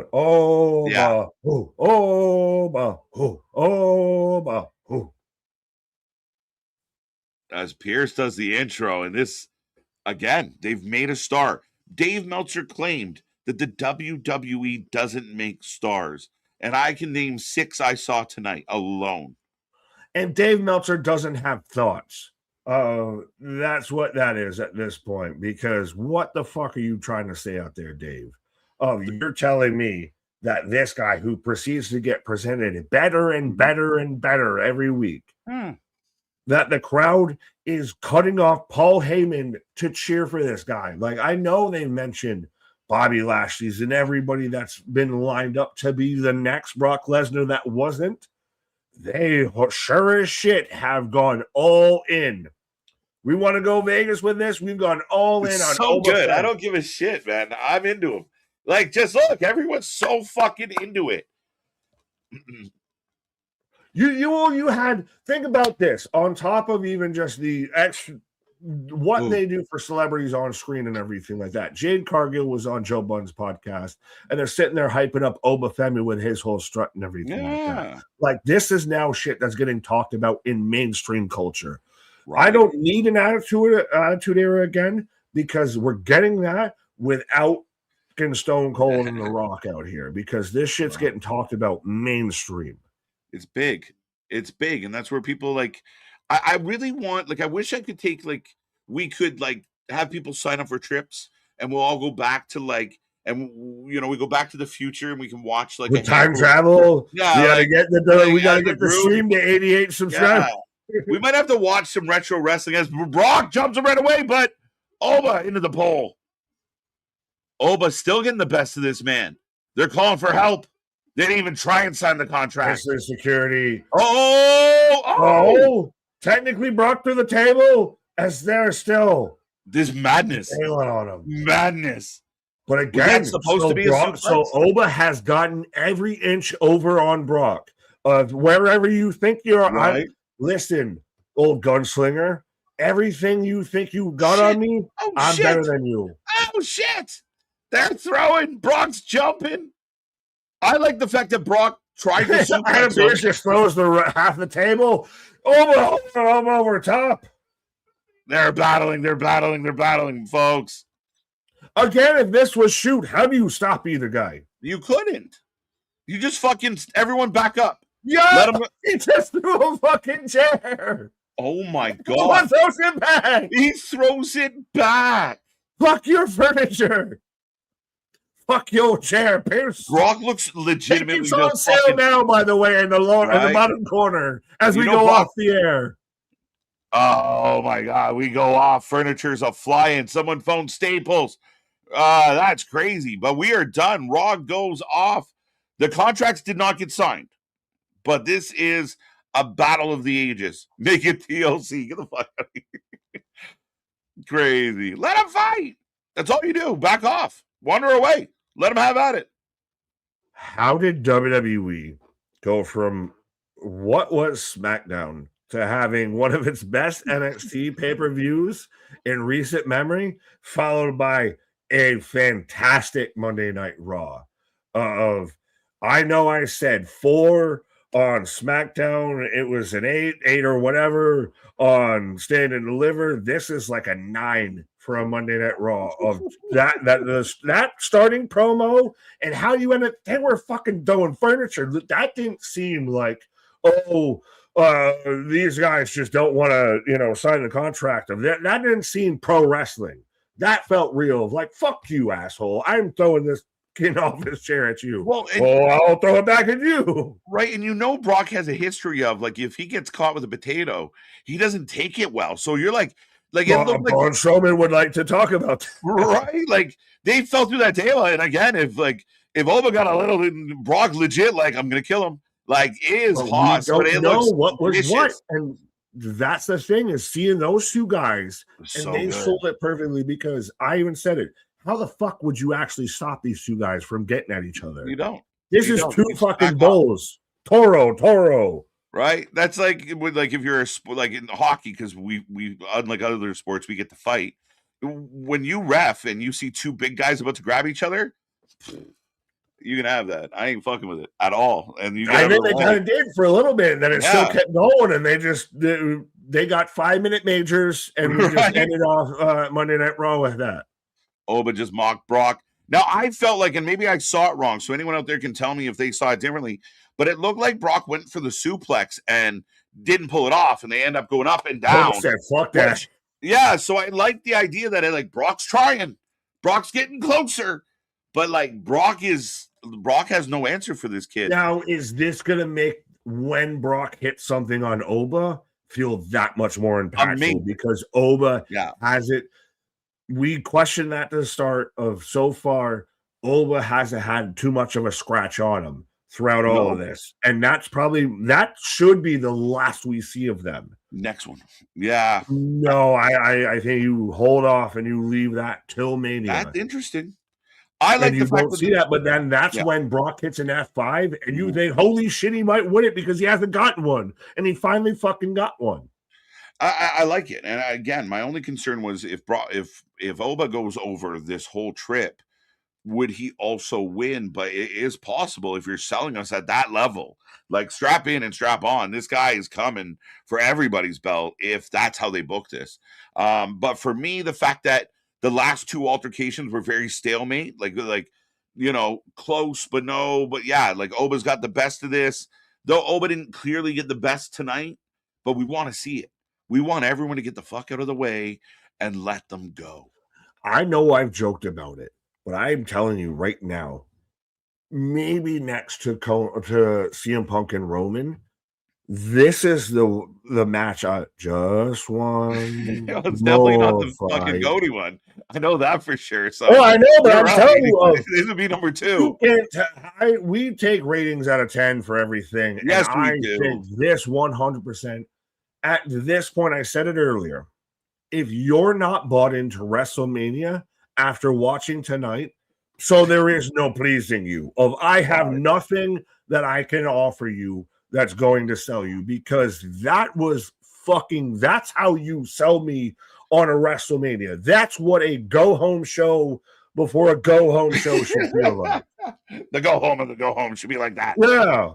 CJ Brand, our old friend, says, bad ending to the show. The opposite of everything. CJ. As usual, CJ and Nick cannot agree. No. I'll fight you. I'll come to St. Louis. Right. Perfect. 10. Let's go. 10 out of 10. 9 out of 10. You said 9. I'm right there. I'm going to be a little picky and go 8.5, but it's right there. I see Nair with a 7, and I want to hear answers and everything, but my thing is just, it's huge. That was so so good to start. They bookended it perfectly. Yeah. That CM Punk promo is something I watched it on my pause. We're going to get off here and watch again. Yeah. And all of that. And that ending segment is how you sell those two fucking titans going at each other. And I even joked, if I just want just one, give me that video package of those two going at it. It worked. Hang tight, bro. We're working on some shit. I wish they would have fought more. I love that, though. That's like, you know, grandma's cooking. Like, you wish there was more, you know, when you went back for seconds. But that's kind of where they're leaving you. You didn't want the show to end tonight. You wanted, what else are they going to throw? Like, Brock just grabbed people, start chucking them at Oba? Like, think about it. You saw the post credits, the lower thirds and everything like that way before Oba even got in the ring. Right. Yeah, whoever took those chairs aren't fun to catch because the fucking wheels spin, right? I'm literally sitting in one right now. I couldn't imagine throwing that at somebody. Yeah, I got a green.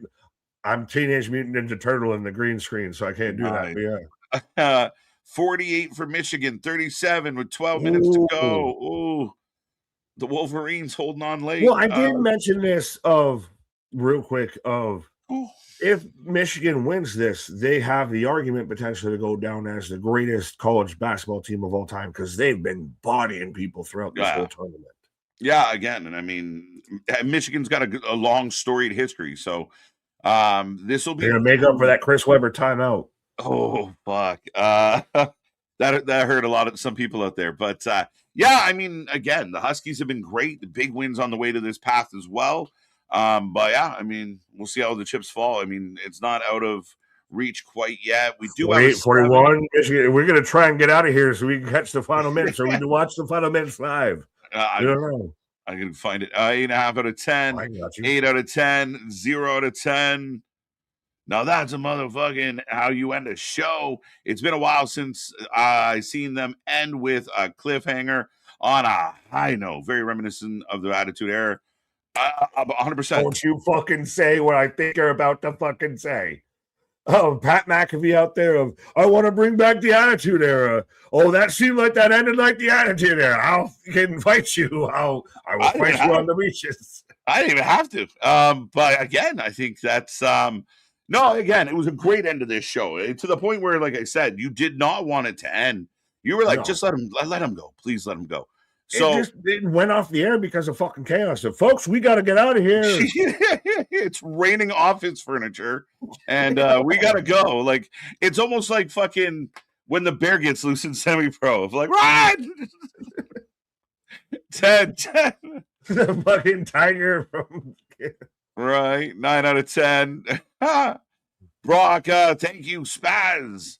Wrestlemania Underground. Just, I'd let them, like shoot it, like in a field, like they're in the middle of a stadium elsewhere, like just like that fucking, you know, Godzilla fucking vibe. Like they're so great.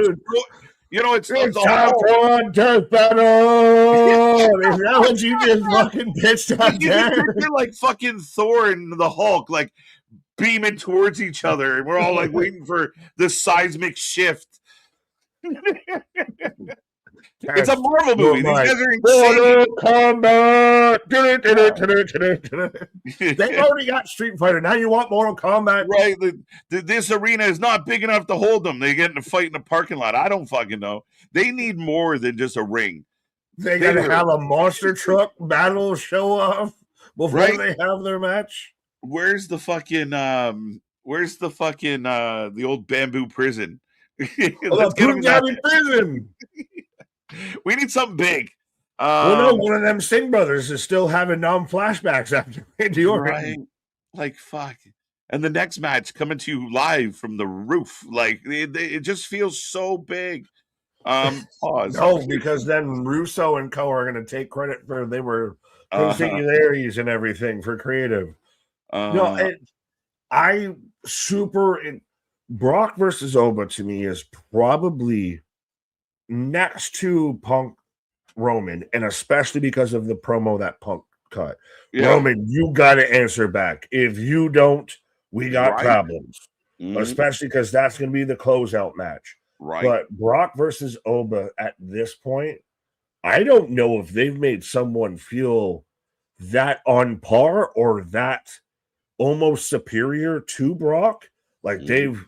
they've tried. Like they've even I said Oba no. or Brock, Bobby Lashley, all of Mhm. this. They've tried to put people out there. Yeah, we've seen stuff like, I mean, I remember like Brock the Big Show, and you were selling the Big Show on being like the big strong guy, and Brock had to figure that out.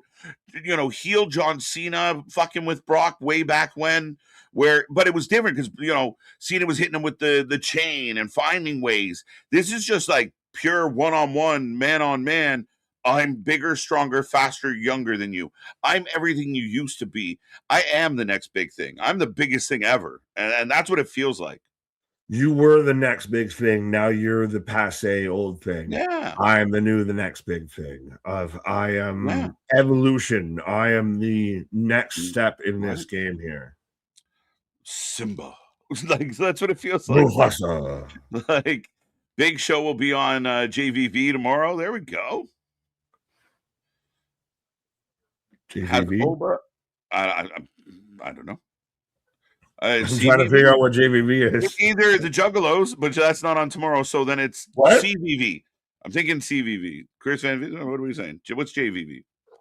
Take notes, AEW. This is how you end a fucking show. This is how you book a show. This is how we book a show. Book a show. Book a show. You put your coolest shit at the end of the show. I don't give a fuck what part of like You you get put your fucked up because because AW at times will fuck up by the time they get to the end of the show, so you don't care.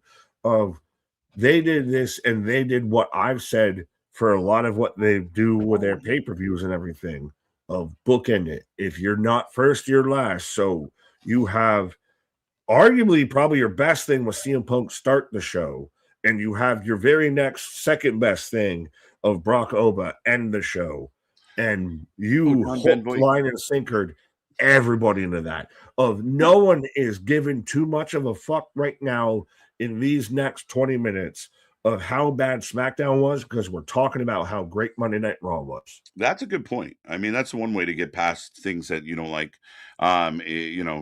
People are freaking out about Friday. All right, here's Monday. Hopefully you like it. Rey Mysterio joins the IC title match. That's just kind of fun. The history between Penta and Rey, I kind of like it. I mean, I don't know if I'm more excited for this match because Rey's in it. I just know this match is going to be all types of high octane fun. So I'm in for this one. Oh, absolutely. That match is going to be your high spot. That's going to be your 45-minute, 5'5", vanilla midget high spot match, to quote certain somebody. Right. 10 was it was a perfect show. Oof. A lot of people No. liking tonight. A lot of people happy though. What? How about 9? I can't go with 10. The show flew by. Probably less excited with Ray, of course, right? Like, my God. LOL. I'm glad LOL is at the end. Like, oh fuck, this lucha legend's gonna join. I don't But like it is still interesting to look at how the dominoes fell certain ways, and that's how you end up with this and that. For sure. Now, Gunther, Seth, I mean, I feel like this match is going to be good. They've kind of tied up the loose end of, how did we get here? Well, Gunther's going to, kind of take Paul's dislike for Seth, do some work for him, and hopefully parlay that into a future consideration, if you will. Future draft consideration. But how do you feel? Oh, shit. So the vision going into WrestleMania was Bronson Reed, Braun Breaker, Paul Heyman, Logan Paul by the wayside, and Austin Theory was the new initiated member. Now we're out here. Gunther's doing dirty work and handshake deals. I Show Speed, Logan Paul and Austin Theory taking on LA Knight and the Usos. That's the vision right now. Are we disappointed at all with, like, it's not like the Usos versus the Vision straight up, LA fight someone else? Like, is this just a way to kind of, we feel bad for LA? This feels like the most like, we forgot to stop for gas before we're going to get off the highway, so we got to pivot here. Right. It's when you get the call the day of, like, hey, man, We have an Yeah. extra ticket to the show tonight. You want to come? I'm going 95 on the highway. Sit out of my way. That's where this was. Yeah. Fair enough. I don't But know. yeah, no, I mean, then you got the ladies.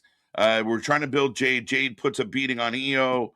I think that's again, maybe not the biggest story or the most exciting story, but I mean, there's something there as far as Jade's pissing Rhea off. Can Rhea beat her at Mania? Who is the premier alpha? Between the two. Charlotte would have been so much better in this match. No, God, no. Yes, You mean she the woman was. out here dressing like the younger talent Fuck because it. she's holding on to her career? Sol Ruka versus It the would have fucking not been better. the There's Lorax no way. versus Elmo versus The Big Bird. only I'm fine reason with why that. Charlotte's even getting a cheer is because she's standing next to Alexa.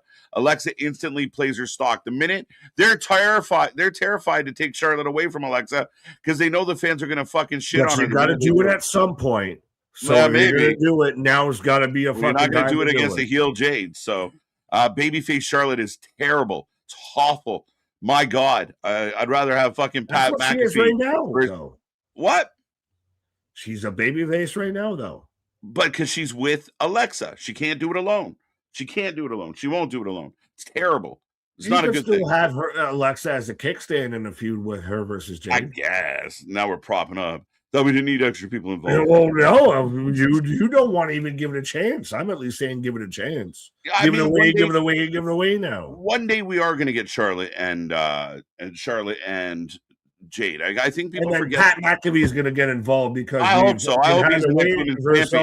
I hope he gets the W and goes home fucking happy.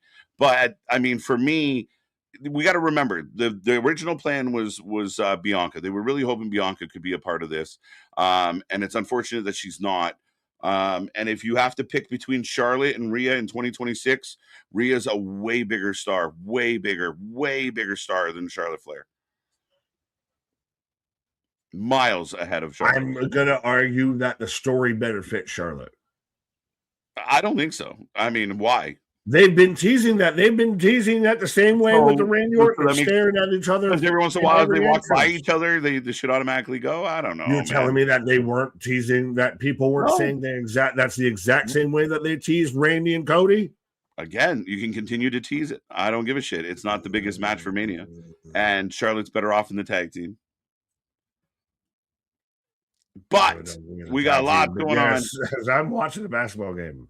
Right. Seth was here. But that's the show. It was a hell of a show. Lots of energy. Punk broke the internet. This is all we're going to be talking about. You want to forget about Pat? I mean, now Punk's doubling down. Now, this contingent, is Punk part of the people that want to see a better program? Fuck TKO. Is there a group that's pro TKO with Cody? And that's where this going? We don't know, folks. But they're teasing a whole lot of stuff. We're going to find out. I am the voice of the voiceless. Tell me when I'm telling lies. Roman's got to have was that pipe bomb material? Oh, yeah. I mean, when you talk about feeding Roman dog food for a weird old man referring to Vince, yeah, that's pipe bomb level. Like, that's next level. Like, those are territories that we don't think they're going to go into. Like, everyone talks about PG, play it safe, WWE. They're talking about other companies. They're talking about their kind of dark, shadowy past. They're acknowledging things that they normally don't acknowledge. And they're hitting things right on the head of, like, they're not just saying things about each other's character. They're actually talking about the shit we talk about all day, every day on the internet. Tell that guy who represents you to lower the ticket prices. That's crazy talk. That's insane. That's where they can get into this whole internal civil war. If they really, it's almost, if they're going to do it, they got to do it. If not, then this feels all for naught. For sure. Yes. No, I completely agree with that. She has a cardboard cutout. She's got no hips, no shoulder. Listen, I would happily be divorce number 4. She looks like a stick figure. I wanted to make jokes, and I'm going to walk away from that. KJ, absolutely. Let's go. All right, ladies and gentlemen, we are back tomorrow, 7:45, NXT. It will be a fun one. as we get a new era of NXT coming out of Stand and Deliver. Lola's your champ. Tony D's your champ. So much more happening on the show. We will be here live tomorrow. Of course, crazy week. We got go-home shows. We got preview shows. We got so much coming your way. Be a friend, tell a friend, like, share, subscribe. Hit all the buttons. Follow our socials. And make sure you leave comments on these videos. They help the channel immensely. But beyond that, a nice recovery from SmackDown. And, yeah, beat that. Oh, 100%. That is very much, Matt Damon. How about them apples? It was Monday Night Raw slamming that on the fucking screen there. But yes, NXT, we can't be mad because your girl one is now NXT champion and my guy's NXT men's champion. But I think fantastic show for Monday Night Raw tonight. A very much main event, mania, selling me on it. Our shit is real, our shit is raw, our shit is authentic. When you're talking about that rest, you put it with that for life with it. Okay, see you later. Bye-bye. See you on the flip side. Come back tomorrow. We got so much more. Good night.